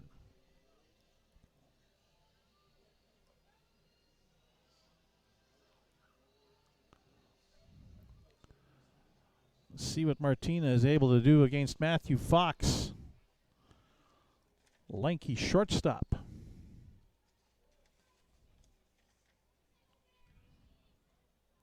6'4", 200 pounds is Fox. First pitch, breaking pitch, in for a strike. On deck is Justin Simard.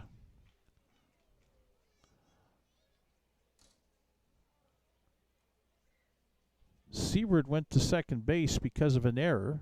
There's a swing and a miss on a breaking pitch, 0-2. Error would have been on the catcher or on the throw. You're going to say catcher Balin Sorensen commits an error. 2 strikes here on Fox with 1 away in the top of the 6th inning. Martina. Curveball lined into center field. That'll fall in. Base hit. Kalura will come home, and now Martina gunning to second and out. Fox singled, tried to stretch it into second when the throw got out to Beck's throw overthrew the cutoff man, was cut off in front of the mound towards home plate by Clavert Martina. He whirled and fired to second, and they called him out. Did first base umpire Bobby Mark, and Rai Pathakos, the Regina head coach, not happy, out to have a discussion. That was a close play at second base. Simard with the single that drives in Kalura to make it 3-2. The question becomes, well, now Fox is out.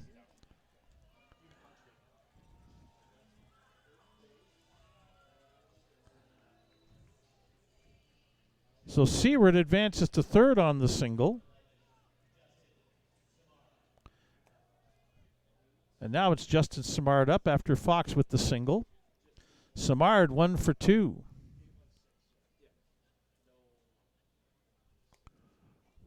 Down and away, ball 1. Tying run is at third base in the person of Jalen Seward. 4 hits for Regina here in the top of the 6th inning as they've gotten back to within a run of the Berries. Martinez pitch lined into right field. Freeman coming on will make the catch to end the inning. Bit of a rocky start for Clavert Martina in his relief appearance. Gives up 3 singles in a row and a 4th one to drive in a 2nd run. 2 runs for Regina in the top of the 6th inning on 4 hits. There was 1 Berries error and 1 runner left on base. After 5.5, it's Saskatoon 3, Regina 2. You're watching Berries baseball on FloCollege.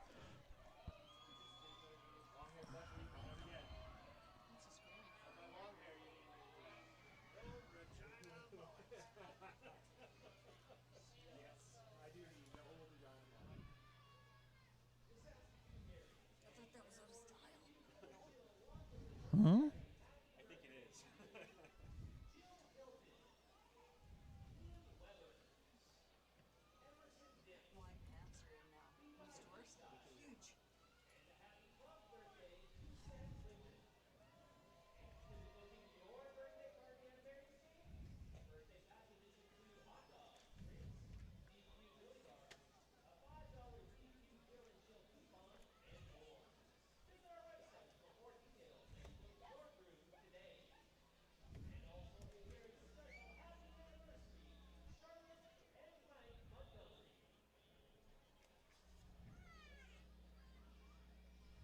Chris Spry comes back out for the bottom of the 6th inning on the mound for the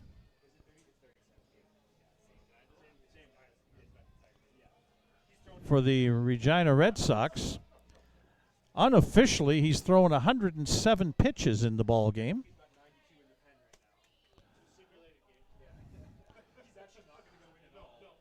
He'll face Nomar Prieto in the top of the Berries order in the bottom of the 6th inning.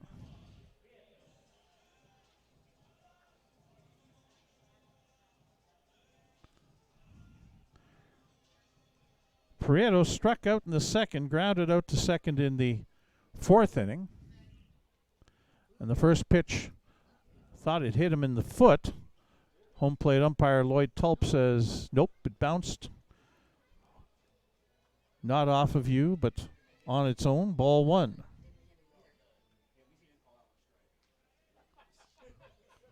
1-0 pitch, foul back to the screen, 1-1. Carter Beck was retrieving the first ball that was back to the screen and wasn't back to the on-deck circle when that pitch was thrown. Down and in, 2-1 the count now on Prieto. Lots of people standing around down the left field line in the Regina bullpen. That pitch is inside, ball 3, 3-1. Makes it difficult to see who's warming up down there, but I believe it's for a 4th time up and throwing, Nicholas Yard. There's ball 4 downstairs, and a leadoff walk here in the bottom of the 6th. And I think Rai Pathako says, you know what? I think that's going to be all for my guy. Let him get a chance to get the first out here in the bottom of the 6th inning. Still no indication, but I see there's a pitcher coming in from the left field bullpen, so we are indeed going to get a pitching change 3 times through the order for Chris Spry. It was an adventurous 5+ innings, 10 strikeouts. He also walked 6 and hit a batter, and unofficially threw 112 pitches.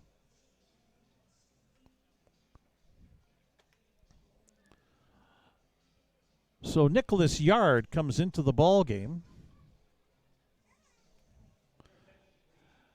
Nicholas Yard is from Niwot, Colorado, coming off his junior year at Duane University. Yard will make his 7th appearance. He has 1 start, 1 loss, and a 9.00 earned run average. 13 innings pitched in his 6 appearances, 14 hits allowed, 14 runs, 13 of them earned, 12 strikeouts, and 6 walks. Nicholas Yard, a 6'1", 180-pound right-hander, coming in to face the top of the Barries order here in the bottom of the 6th inning.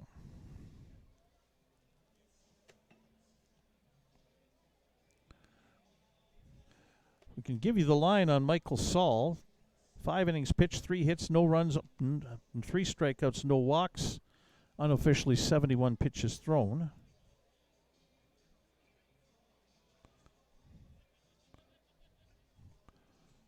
So Nicholas Yard in to pitch for Regina.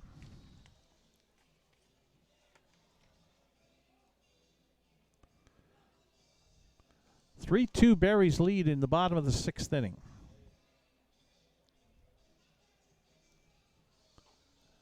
And the pitches are done, and here comes Carter Beck, who has walked twice, scored a run, stolen a base. 0 for 1 officially. Has hits in 6 of his last 7 games. 10 for 29 now in that time. A little less than his season average, which is just under 400. Prieto at first, takes off on the first pitch. No, he stopped up. And the pitch down low from Yard, ball 1. Prieto took 3-4 hard steps towards second, then put on the brakes.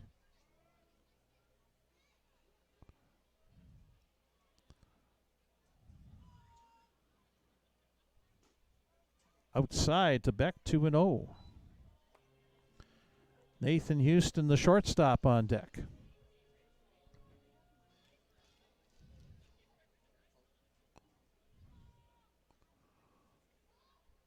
Yard with the 2-0 pitch. Swung on, fouled towards the Regina dugout, trying to come over and not able to get there is Justin Simard. The ball lands in the field of play just before the fence, beyond the third base Regina dugout, and Simard lost his cap. Thought for a second he might have lost a contact lens or something, the way they were searching around in the dirt, but he's okay. 2-1 the count on Carter Beck.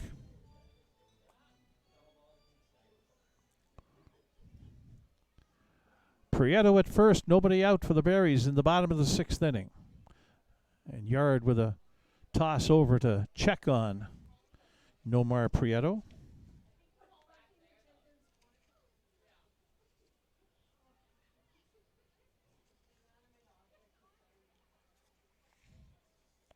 Two-one pitch upcoming.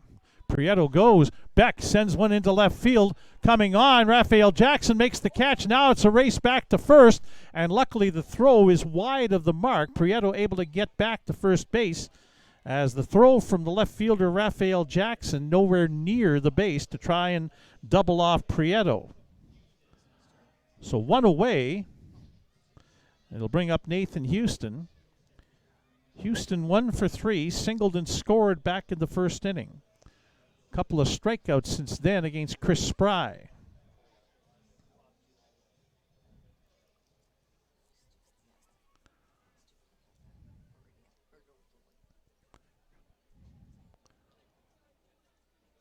Prieto dancing around at first.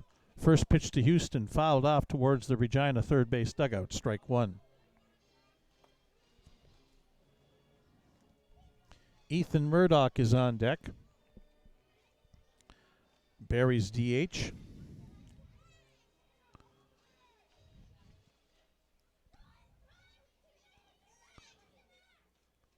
Nicholas Yard. One strike delivery. Bounces in. Prieto takes off. Here's Kalura's throw, and it's into center field. Prieto gets up. He's going to head for third. The ball bobbled out in center field, and Prieto will make his way to third base. A stolen base and a throwing error to the catcher, Jaden Kalura.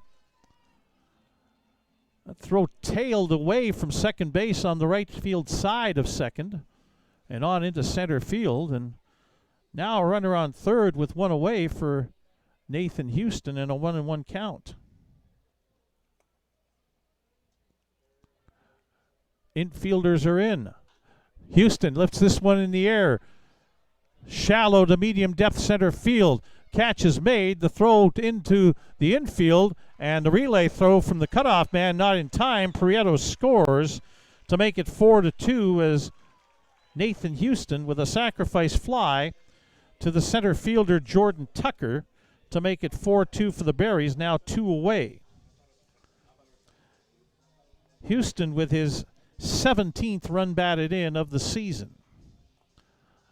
We'll bring up Ethan Murdoch, who's 0 for 2. Walked in the first, couple of strikeouts since then. Facing a different arm this time around in Nicholas Yard.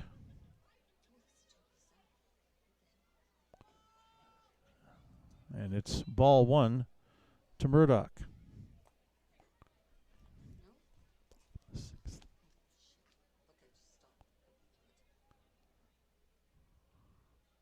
One ball pitch, fouled up out of play, actually onto the screen. 1 ball, 1 strike.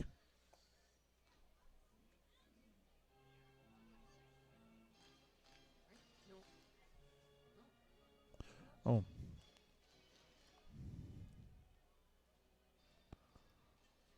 One and one pitch upcoming to Murdoch. Base is empty. Down low, 2-1.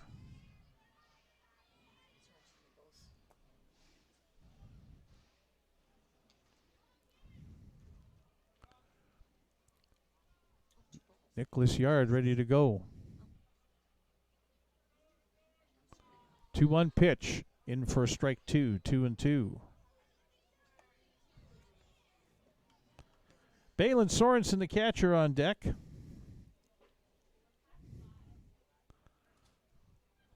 Yard looking to get out of this inning. Swing and a miss, strike 3. That's 3 Ks for Murdoch in the evening. First one for Nicholas Yard, but the Berries get a run. Without a hit, there was 1 error to the Regina Red Sox, and nobody left on base. After 6 complete, it's the Saskatoon Berries 4, the Regina Red Sox 2, and you're watching Berries baseball on FloCollege.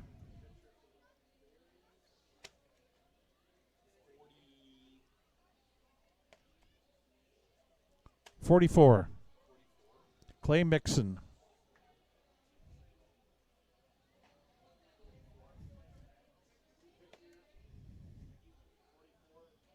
Okay, let me see this here for a second. No, I know you did, but I got to get this back down here.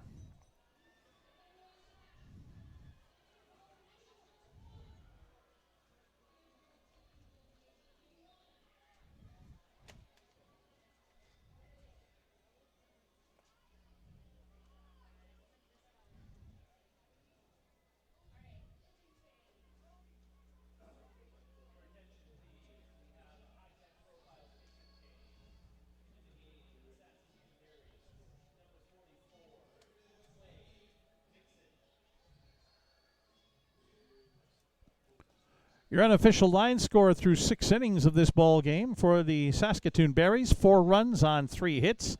They've committed 2 errors. They've left 8 runners on base. For the Regina Red Sox, 2 runs on 7 hits. They've committed 4 errors. They've left 5 runners on base. New pitcher into the ball game for the Berries is Clay Mixon, right-hander.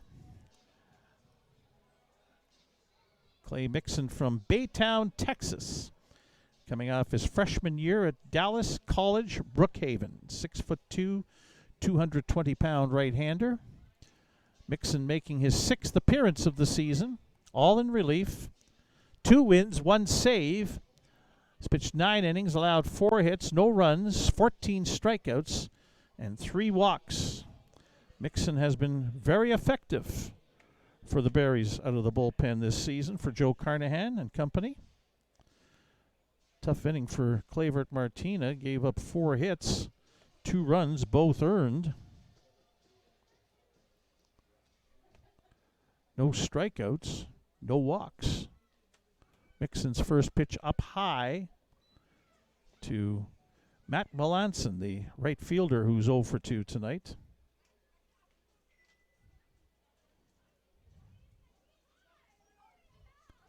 On the ground to third, past the diving third baseman Westland, down the left field line. Janner over to come up with it, and he'll get it back quickly to the infield, hold Matt Melanson to a single. Hit number 8 of the night for the Regina Red Sox. It'll bring up the number 9 hitter, second baseman Sam Baker. Flew out to right in the third inning. Reached on an error to Cooper Westland in the 5th and stole a base. Mixon's first pitch up high, a breaking ball to Baker, 1-0.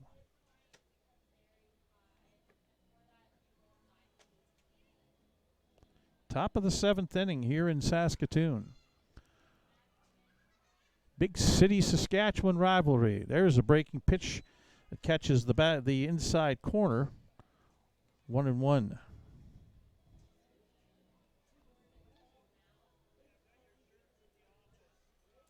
Top of the order coming up for Regina after this. Fouled off beyond the first base bleachers, out of play. 1-2 the count now on Sam Baker.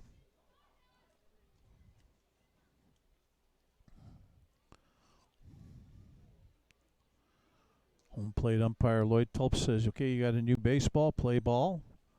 Mixon ready to deliver to Sam Baker. 1-2 pitch called, strike 3 on the outside corner.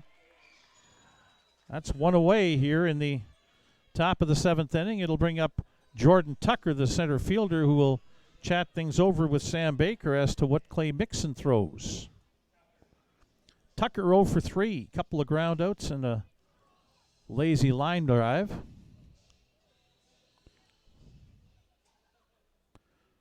Tucker with a 3-game hitting streak at stake here. Might get another at bat. First pitch down low, ball 1.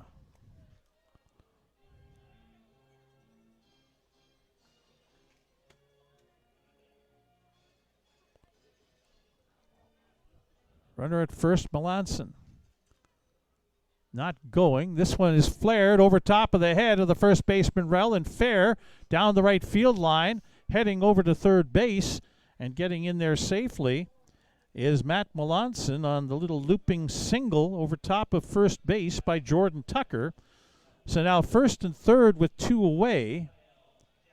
And Zach Laird starts throwing down the right field line in the bullpen for the Berries as Raphael Jackson comes to the plate, a left-handed hitter. So now the wheels are turning in the head coach / manager's brains on both sides.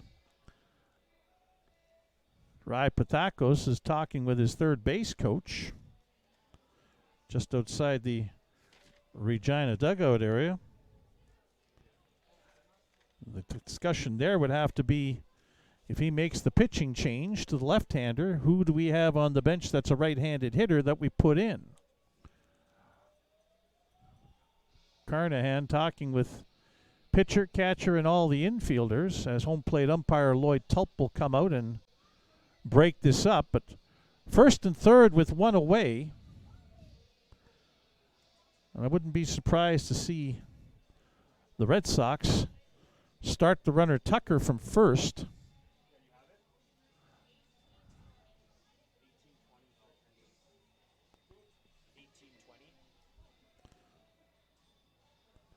Official attendance tonight here at Next Gen Patch at Cairn Field is 1,820. Jordan Tucker on first base, 5 steals in 7 attempts. First pitch to Raphael Jackson, inside, ball 1. Jackson, first pitch swinging, graded Clavert Martina with a base hit last inning and scored one of the 2 Regina runs. Now up here in a key situation. That's inside, 2-0 from Mixon to Jackson.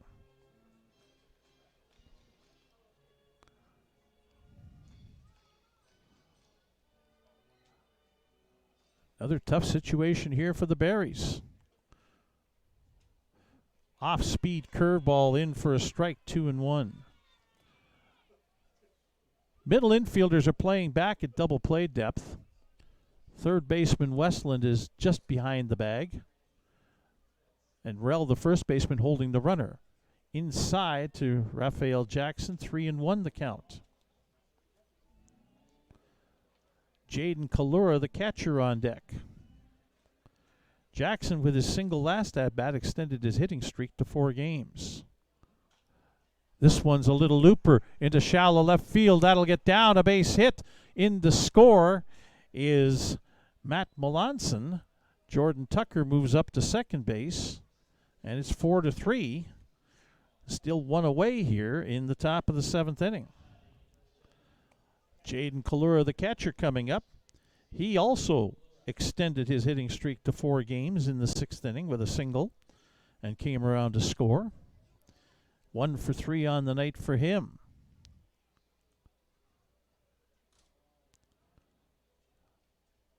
Kalura 2 for 12 now in the season series against the Berries. Mixon, runners on first and second and 1 away.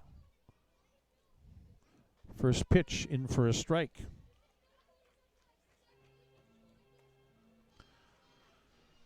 Zach Laird throwing down the right field line for the Berries. Down the left field line, Regina has a pitcher going. Can't catch the number just yet. Strike 2 called on Kalura, as that was a changeup from Mixon. PA trying to get the fans to get loud, 1,820. Trying to get a second out. Maybe induce a double play ground ball. That would be something to help out. Get the Berries back to the sticks here with a 1-run lead. Kalura pops this one foul, back up and out of play, and stays alive at 2 strikes. See if we can catch the number, although that right-handed pitcher down the left field line for Regina is not throwing right now. I thought I saw 38, which would make sense. Calvin Shepard wears 38, and he may be the one warming up down the left field line for the Red Sox. 2 strikes again on Kalura. Again, foul to the screen. Stays alive against Clay Mixon.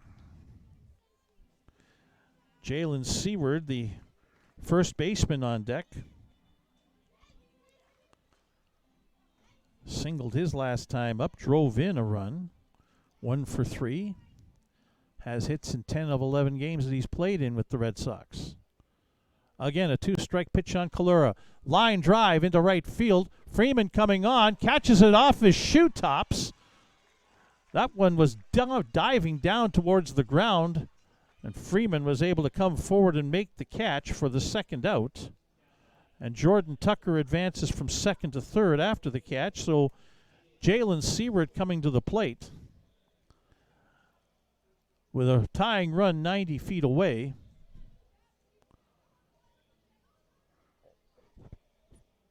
Here at the Next Gen Patch at Cairns Field. So number 44, the Berries pitcher, against number 44, the Regina hitter. Good reliever against good hitter. Mixon's first pitch hit sharply on the ground. Houston Fields underhand toss to second, and that forces Raphael Jackson and ends the inning. Regina gets a run on 3 hits. No Berries errors. 1 runner left on base. After 6.5, as we head to the 7th inning stretch, Saskatoon Berries 4, Regina Red Sox 3. You're watching Berries baseball on FloCollege. Pitching change. Thank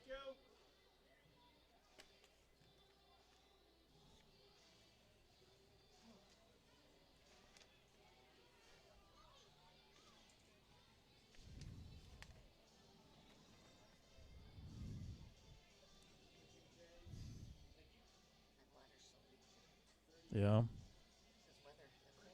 Mm.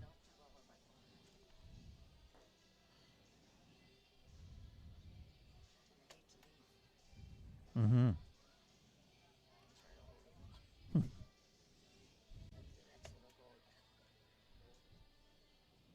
Sure.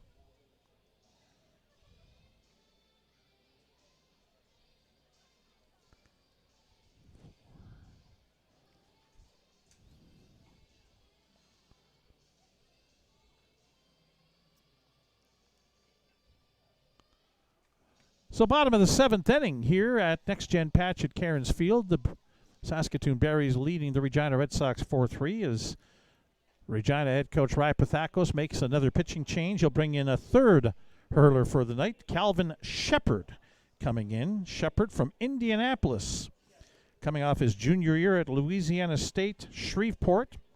6'2", 185-pound right-hander.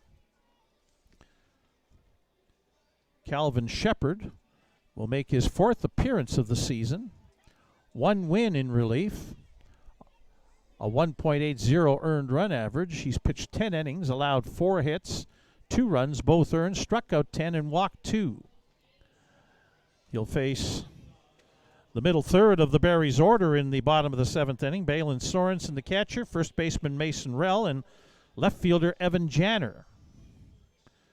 As we're into the bottom of the 7th inning. Sorensen 0 for 3, a couple of strikeouts.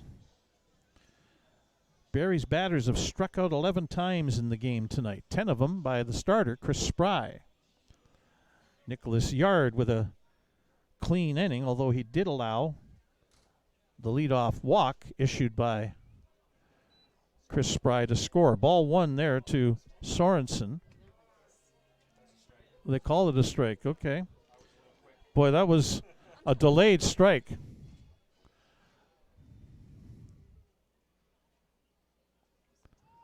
One strike pitch swung on and missed. Strike 2 on Sorensen. Quickly, Shepard ahead. He throws pretty good velocity from the looks of it.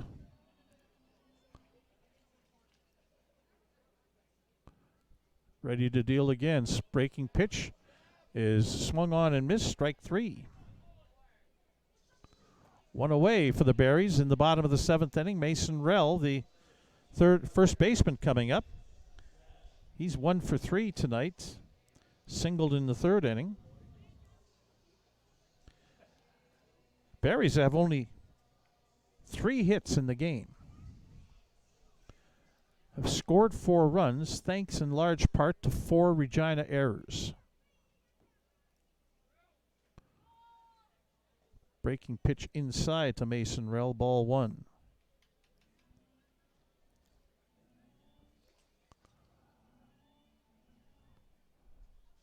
Nobody throwing in either bullpen right now.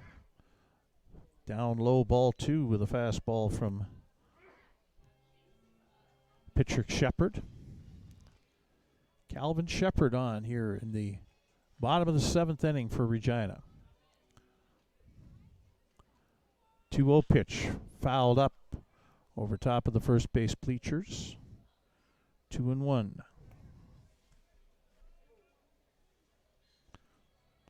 We'll see if Clay Mixon comes back out for the top of the 8th inning for the Berries.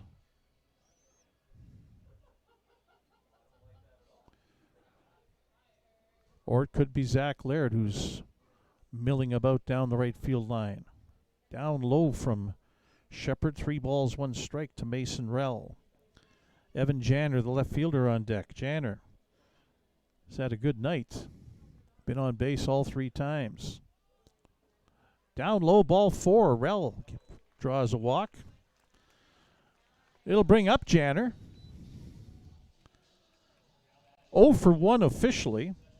He's walked twice, reached on an error, stole a couple of bases and scored on a Cooper Westland base hit back in the 5th inning. Gave the Berries a 3-0 lead at the time. They scored 2 in the 1st, 1 in the 5th.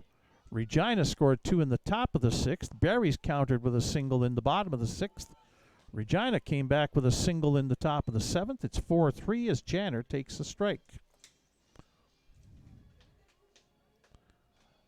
Cooper Westland is on deck.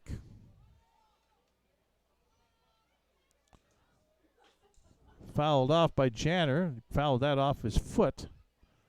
Are you feeling that? That's no walk in the park. But you do want to go for a walk after you do that, because it's 2 strikes to count on Janner. As you want to get rid of that awful feeling in the foot when you foul it off the foot.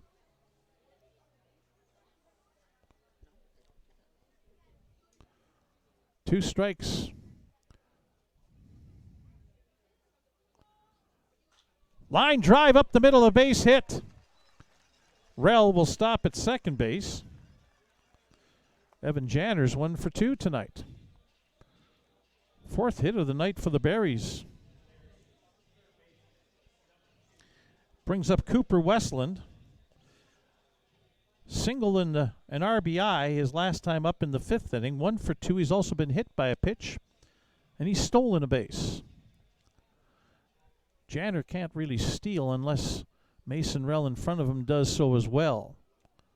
1st and 2nd with 1 away here in the bottom of the 7th.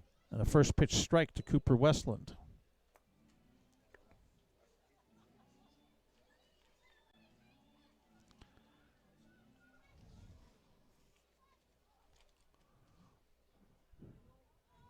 Calvin Shepard delivers inside, ball 1. 1-1.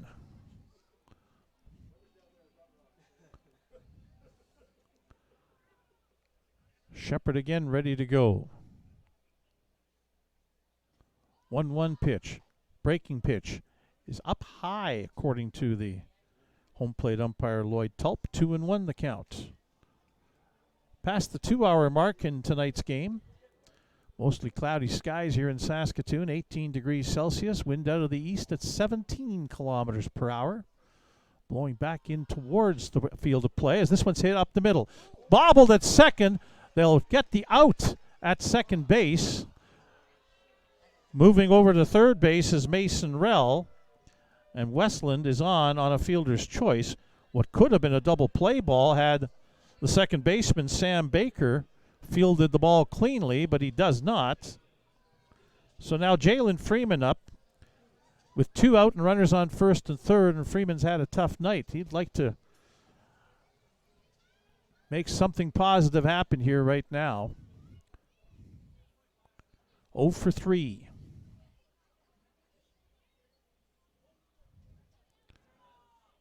This one's on the ground, and there he is. Redemption. Make it 5 to 3. Throw all the way into third base after Westland made a big turn around second, but an RBI single for Jalen Freeman that makes up for the 3 strikeouts prior to. And for Freeman, that's his 10th run batted in on the season. And again, the Berries now with a 5-3 lead as the teams are exchanging runs here every half inning since the bottom of the 5th. Nomar Prieto up to the plate now, 0 for 2 with a walk, and he scored a run in the 6th inning. First pitch swinging, chopper towards third. Smart up with it, throw on to first in time to get Prieto by a half a step. Ends the inning. But again, the Berries get a run. Up their lead to 2 runs in the game. A run on 2 hits, no Regina errors, and 2 runners I should say, left on base. After 7 complete, it is the Saskatoon Berries 5 and the Regina Red Sox 3 as you're watching Berries baseball on FloCollege.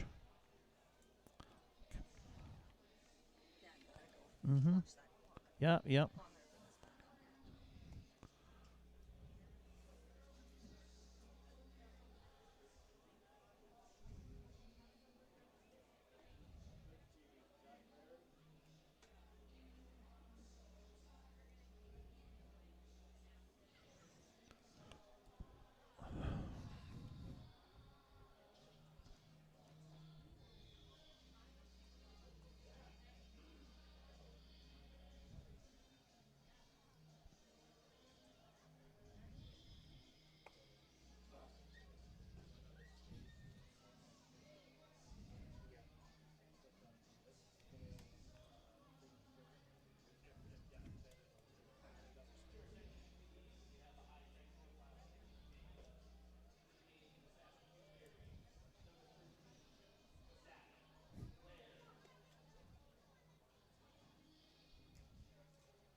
So we head to the top of the 8th inning here at Next Gen Patch at Cairns Field. 5-3, the Saskatoon Berries lead the Regina Red Sox, and the 4th pitcher of the night for the Berries coming into the ball game. It'll be left-hander Zach Laird, wears number 13 on his jersey, out of Langley, BC, coming off his senior year at Indiana State University. 5'7", 150-pound left-hander is Zach Laird, and he will be making his 8th appearance of the season, all in relief. 1 win, no losses, a 3.52 earned run average. 7 2/3 innings pitched. He's allowed 6 hits, 3 runs, all earned, and has struck out 14 and walked 3. So Laird on, and he'll face Regina's middle of the order. First baseman Jalen Seward, DH James Wright, and shortstop Matthew Fox.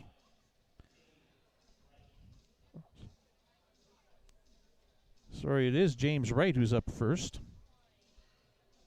Somewhere along the line I've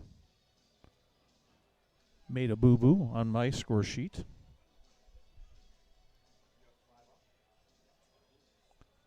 So it is James Wright up. 2 for 3, singled, doubled, flew out his last time up. First pitch down low from Zach Laird, ball 1.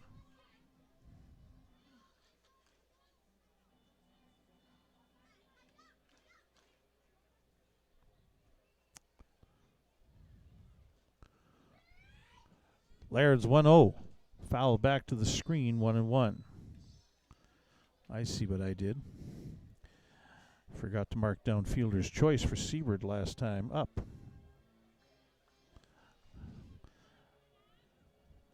It's all right, I'll be fine. Seward with his first pitch hitting that time ended the inning. 1-1 to James Wright. Downstairs, 2-1. An inning for Clay Mixon, allowing an earned run.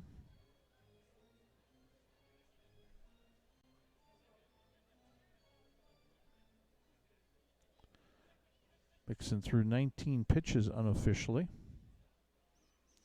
Here's Laird up high, 3-1 to James Wright.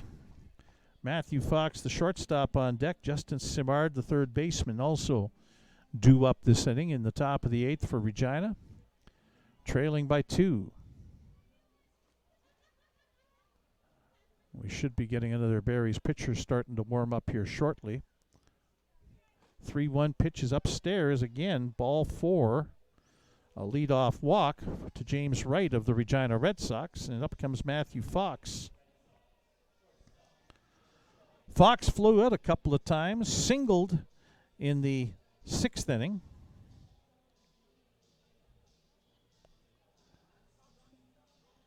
And then got thrown out trying to advance on a single. Strike to him. First pitch from Laird.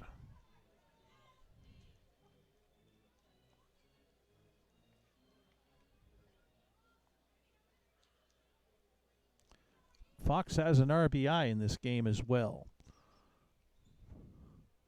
1 strike pitch from Zach Laird to Matthew Fox. Swing and a miss, strike 2. Fox has struck out 22 times this season. Zach Laird has him in an 0-2 hole.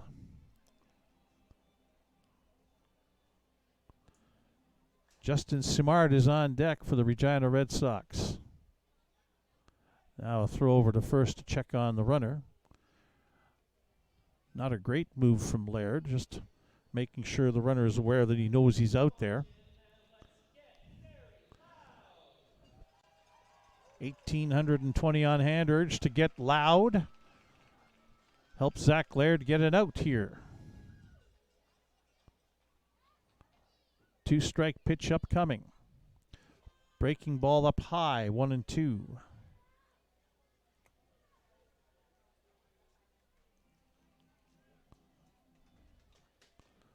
Regina Red Sox 11-9 coming into tonight.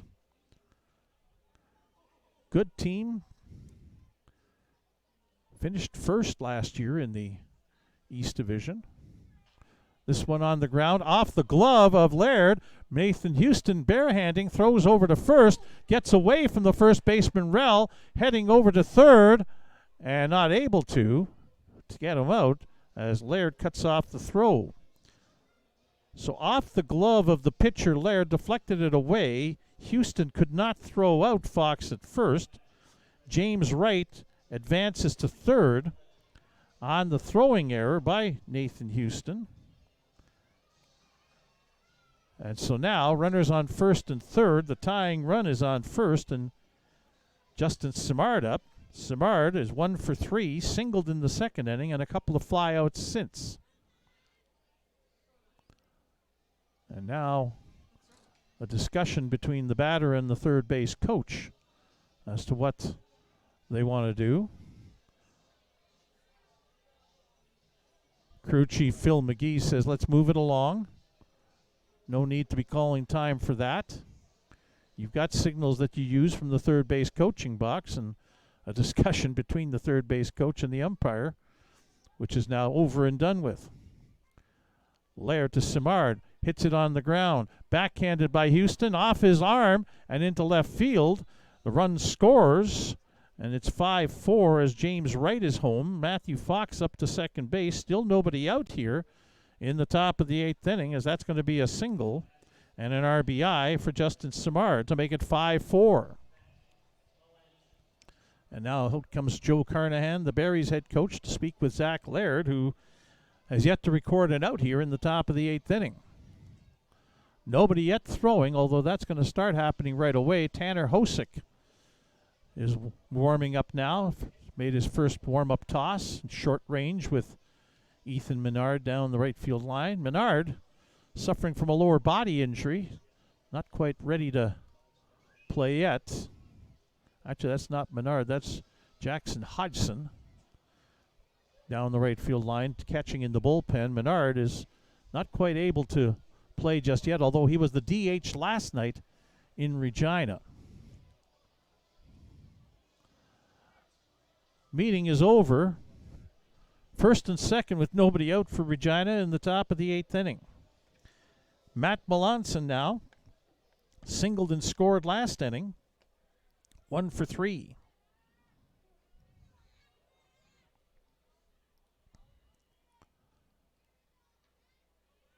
Laird checks the runner at second. Down low with a breaking pitch, ball 1.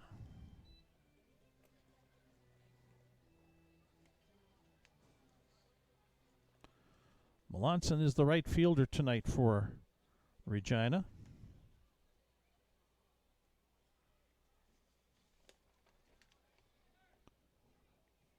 From Thobodau, Louisiana.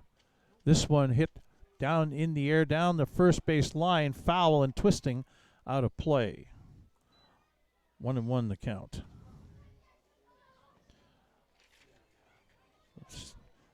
Thobodau, I would say, or Thobodau, Louisiana. Thobodaux. He's coming off being a redshirt freshman at Nicholls State. 6'2", 205-pound right-handed hitter. Zach Laird with a 1-1 count against him. Down the first baseline, corner infielders playing in, expecting possibly a bunt from Melanson. He hasn't shown that. And now hits a line drive that's slicing away from Jalen Freeman and gets down. Coming around to score the tying run is Matthew Fox. It's 5-5 as Simard goes from first to third, and Melanson is on second base with a double. So second and third with nobody out in the top of the 8th inning, and the game is tied at 5. And it'll bring up the second baseman, Sam Baker. Red Sox have 13 hits this evening.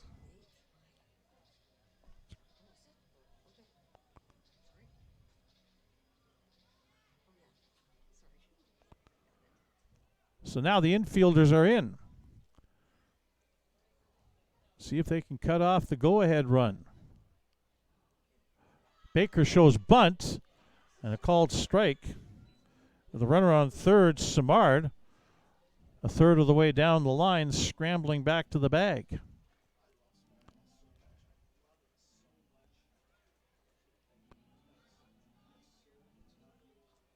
For Pathakos do a suicide squeeze in this situation.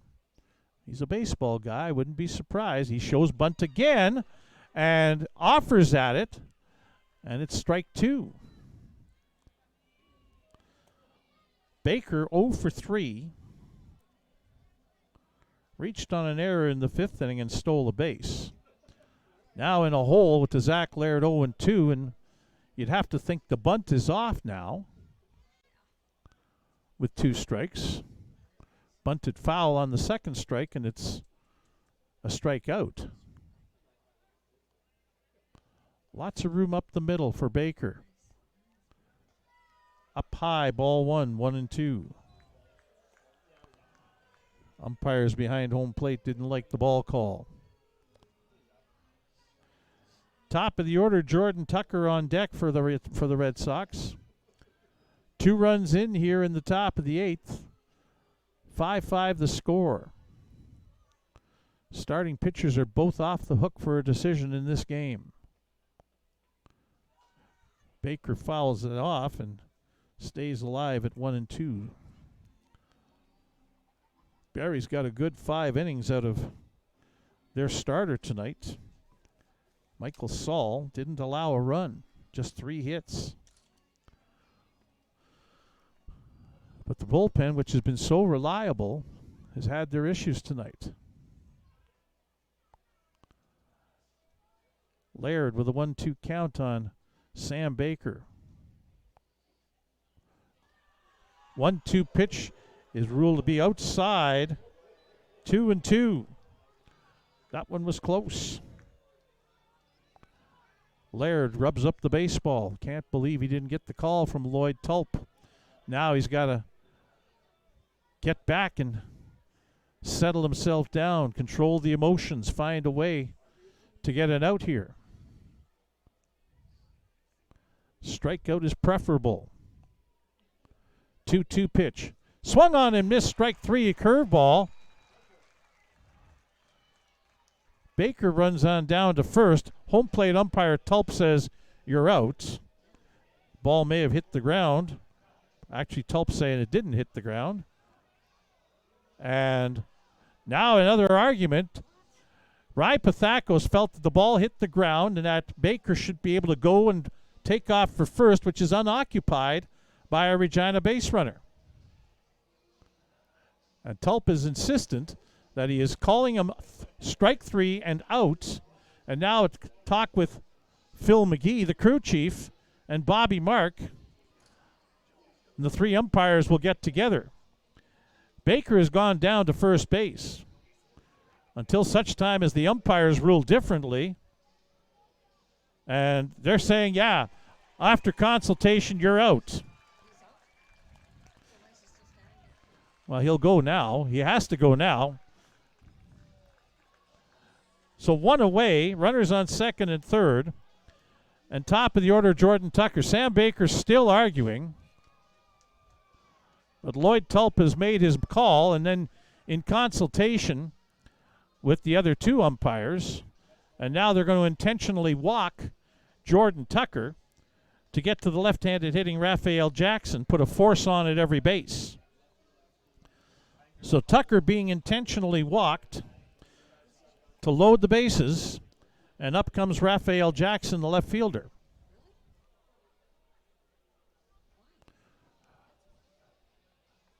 Again, now you have a force at every base, even at home, if you hit the ball on the ground. 5-5, top of the eighth, one away. Bases loaded for Regina. Raphael Jackson singled his last two times up. Hits a little looper towards second, and that's a double play. Caught by Nomar Prieto. Touches the bag at second, as that was where his momentum was carrying him to double off Matt Melanson at second base. Berries get out of the inning, still tied up at 5-5.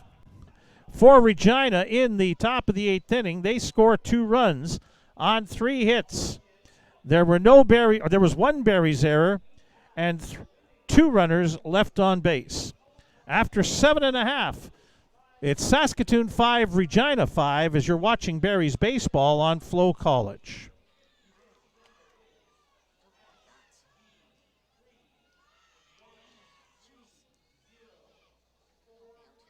What? Bottom of the eighth. +1. No. There. Now you're good. Now let me have a look at this.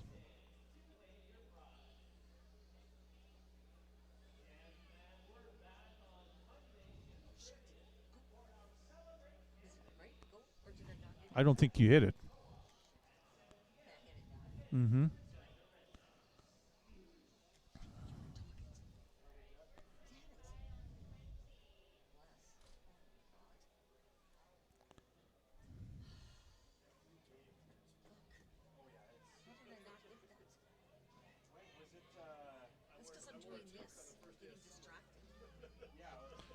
I can finish this off. Don't worry about it.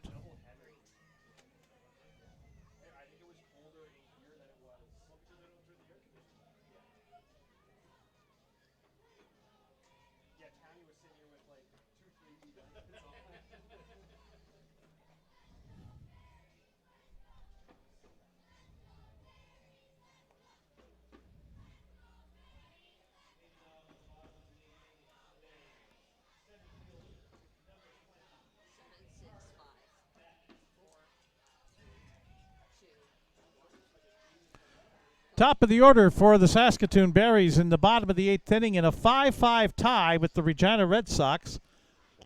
It'll be Carter Beck, Nathan Houston, and Ethan Murdoch to face the third Regina pitcher of the night, Calvin Shepard. First pitch down low to Beck, ball 1. A couple of flyouts for him and a couple of walks, 1 run scored, and a stolen base.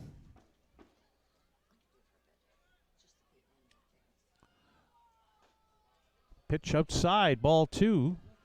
Catcher Jaden Kalura thought that was pretty good. Both sides have thought they've had strikes. And Lloyd Tulp squeezing that zone a little bit. 2-0, down low, 3-0.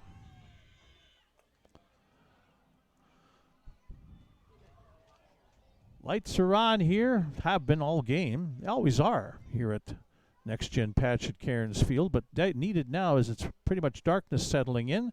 And there's ball 4, a 4-pitch walk, third free pass of the night issued to Carter Beck. And up comes Nathan Houston, who's 1 for 3, singled and scored in the first inning, drove in a run in the 6th with a sacrifice fly.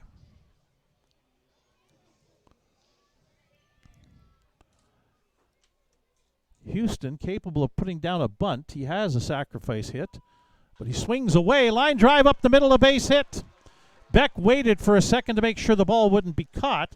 He'll only advance to second, but the Berries have their first 2 men on here in the bottom of the 8th inning, and there's action down the left field line in the Regina bullpen. That looks like 14, which is David Hankins warming up. Ethan Murdoch to the plate now. 0 for 3 with a walk.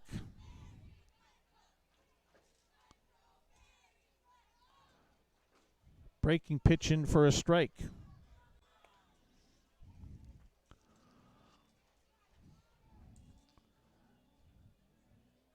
Murdoch with hits in 3 of his last 4 games. 5 for 15 in that time. Down low, ball 1. Breaking pitch again.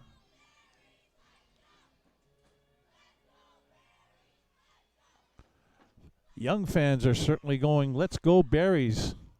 The chant is on. That one stays up high. Ball 2, 2-1. Rai Pathakos taking a glance down the left field line to see whether his pitcher is ready to go. May need him here in this bottom of the 8th inning. Again down low, 3-1. And so now, Calvin Shepard, 1 pitch away from loading up the bases here with nobody out in the top of the 8th inning for Saskatoon. Swing and a miss by Murdoch, a full count. Balin Sorensen, the catcher, on deck. Sorensen on a 6-game hitting streak that's on the line coming up to this at-bat. This one's hit down the right field line, but it is going to slice foul by about 15 feet. Count remains full, 3-2. Well tagged, but had that left to right slicing action off the right-hand hitter's bat. Had the kind of ball flight you see off of one of my drives on the golf course.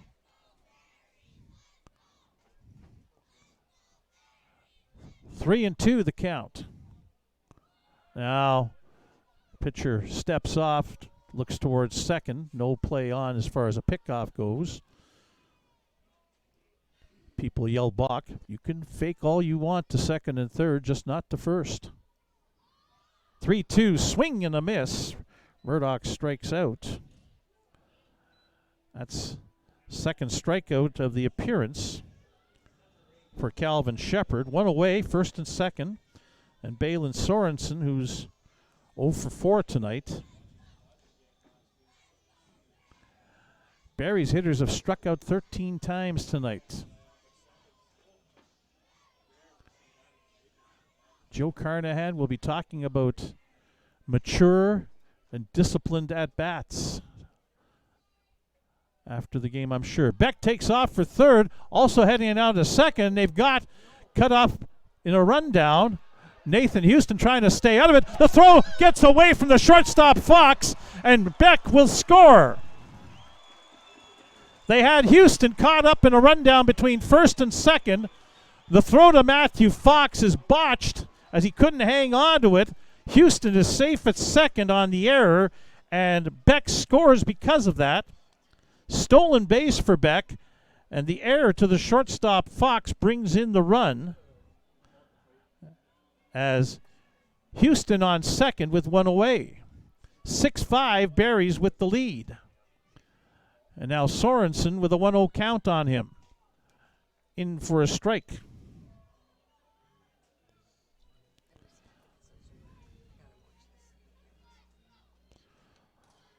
1-1 with one away. That's 5 errors in the ball game for the Regina Red Sox tonight. 8 of them in total by the both teams. Houston dancing around at second. Sorensen fouls this one off towards Bob Van Imp Softball Park to the south of here. It's 1-2 the count. Mason Rell, the first baseman, on deck.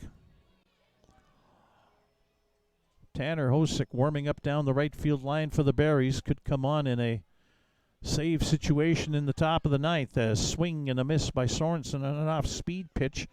That's a strikeout. 2 away now, and it'll bring up Mason Rell.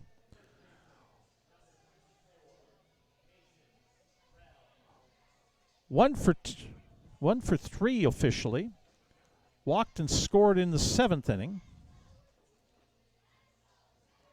Singled in the 3rd. Drove in a run.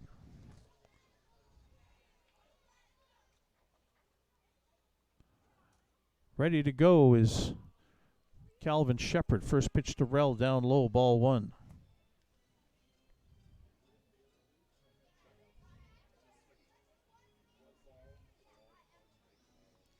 Bottom of the 8th inning, 6-5, the Berries in the lead. Calvin Shepard trying to stop any more runs from scoring as Rell fouls that off. It's 1 ball, 1 strike. 2 away.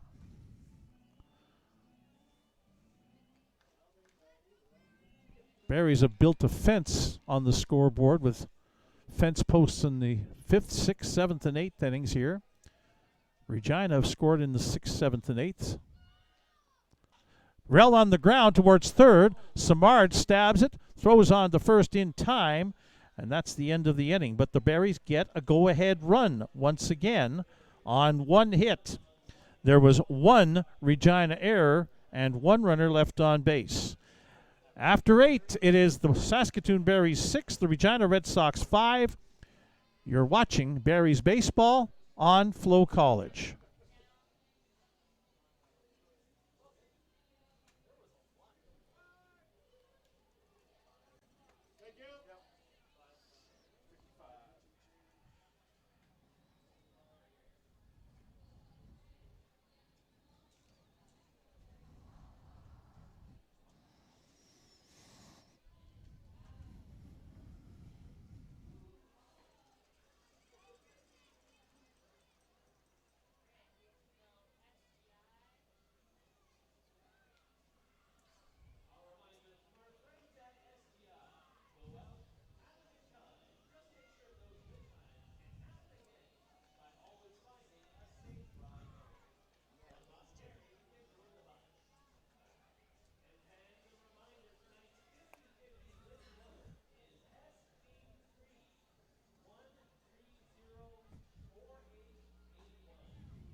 So, top of the 9th inning.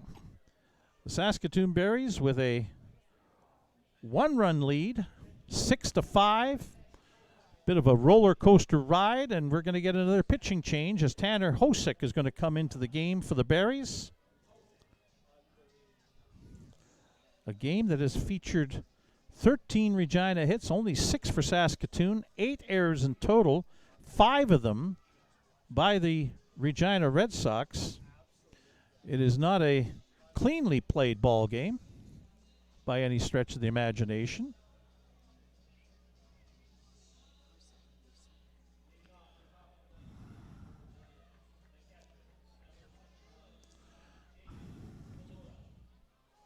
So, meat of the order for the Regina Red Sox against Tanner Hosick here in the top of the 9th. Catcher Jaden Kalura up first.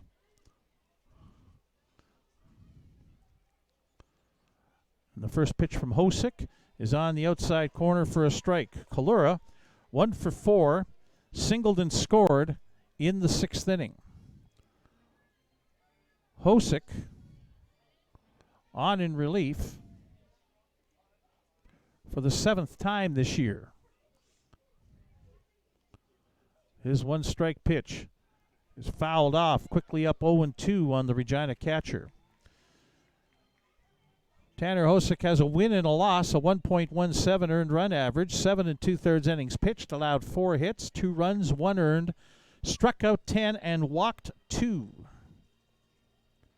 Right-handed pitcher from Bellevue, Nebraska. 2-strike pitch, fouled off down the first base line. Count will stay 0-2. Hosick is 5'7", 155 pounds, coming off his freshman year at the University of Nebraska at Omaha.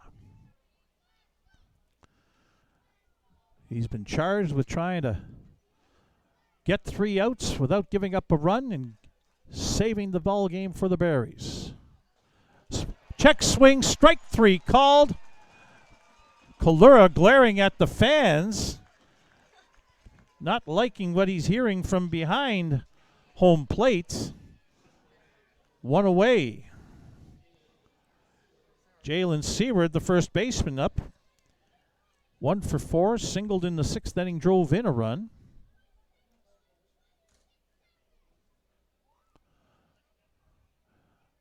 Hosick,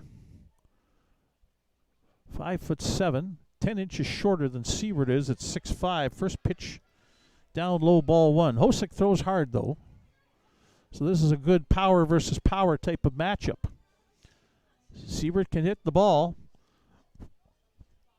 Hosick can bring some gas. 1-0 pitch, swung on and missed, strike 1. James Wright, the DH, is up next. He's had a good night at the plate. 2 for 3, a walk and a run scored for him.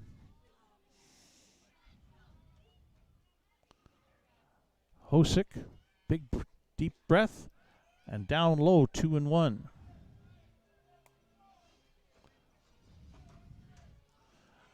This is Hosick's inning. Nobody warming up down the right field line in the Berries bullpen. Everybody crowded around the dugout, ready to charge the mound if they can get 3 out here and get another victory. 2-1 pitch, hit in the air to right field. Jalen Freeman's got room, coming across to the foul line, makes the catch, and there's 2 away. So James Wright is the last man, last gasp for the Regina Red Sox here in the top of the 9th inning against the Saskatoon Berries, with the Berries up by a score of 6-5.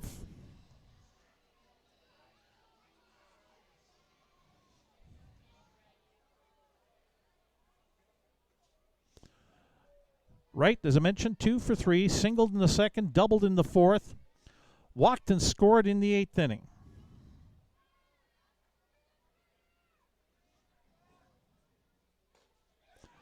First pitch, strike.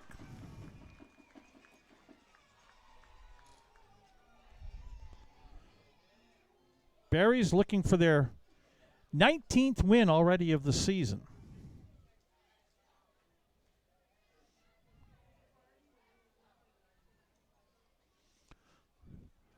One strike pitch upcoming to James Wright. On the outside corner, strike 2, and Wright looks back at home plate umpire Lloyd Tulpin, says, "Come on, man." 2 strikes, the fans cheering, some standing, trying to coax a 3rd strike out of Tanner Hosick here against James Wright. 2 away. "Let's go Berries," chant up from the crowd. 2 strikes, hit in the air, center field. Carter Beck is there. He'll make the catch, and that's it. A bit of a roller coaster ride over the final 4.5 innings of play, but the Saskatoon Berries come away with a 6-5 victory tonight over the Regina Red Sox. No runs, no hits, no Berries errors, and nobody left on base. Berries are a perfect 13-0 at home, 19-3 overall. They continue to roll in the early part of the Western Canadian Baseball League season. We're back with the game summary next. A little bit of a wrap-up, the final line score. Saskatoon 6 and Regina 5. As you're watching Berries baseball on FloCollege.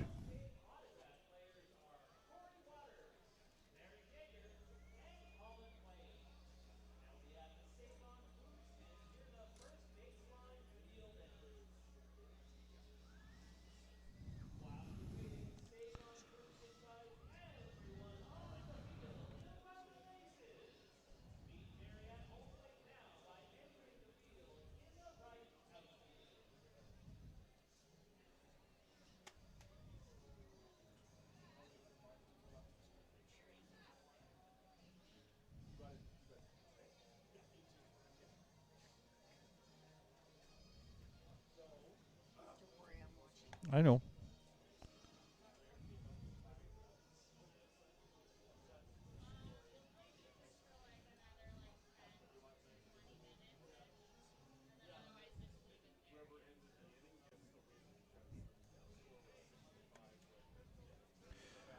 All right, back at Next Gen Patch at Cairns Field to wrap up this ball game, which was 3-0 after 5 innings in favor of the Saskatoon Berries, and Regina wouldn't go away. They never led. They were able to tie finally in the top of the 8th, only to have the Berries score the winning run in the bottom of the 8th inning. And then they went out 1-2-3 against Tanner Hosick in the top of the 9th. Your final totals from tonight's game. For the Saskatoon Berries, 6 runs on 6 hits. They committed 3 errors. They left 11 runners on base. For the Regina Red Sox, 5 runs on 13 hits. They committed 5 errors, and they left 8 runners on base. Winning pitcher for the Berries is Zach Laird in relief. His record now is 2-0. Tanner Hosick gets the save. The losing pitcher is Calvin Shepard for the Regina Red Sox. His record is 1-1. The Berries win for the 19th time in 22 games. They're 19-3 on the season. They continue to lead the East Division, obviously, and they've won 4 straight. 9-1 in their last 10 games, 13-0 at home here at Next Gen Patch at Cairns Field. And the Berries have a perfect 3-0 record head-to-head against the Regina Red Sox. The Red Sox dropped to 11 wins and 10 losses for the year. They're in 3rd place in the East Division. Lost their last 2 games, both against the Berries. They're 3-4 on the road. And again, 0-3 against the Berries for the season. 1,820 the attendance tonight here at Next Gen Patch at Cairns Field in a game that took 2 hours and 43 minutes to play. 6-5 Saskatoon with the win tonight over Regina. Berries are off the next 2 nights and are in Medicine Hat to play the Mavericks on Saturday and Sunday before Regina is back here to take on the Berries on Monday, June 30th, a Canada Day game celebration. Of course, Canada Day the next day, but Berries aren't here on July 1st, so they'll celebrate Canada Day in the ballpark on Monday, June 30th. Berries and the Regina Red Sox again here at Next Gen Patch at Cairns Field. 6-5 again the final tonight, Saskatoon over Regina. On behalf of all the folks at Flow Sports, FloCollege, and all the folks with the Saskatoon Berries, my name is Les Lazarick. Hope you enjoyed the ball game tonight. She was a dandy between the big city Saskatchewan rivals. Have a great rest of your evening. We'll talk to you on Monday.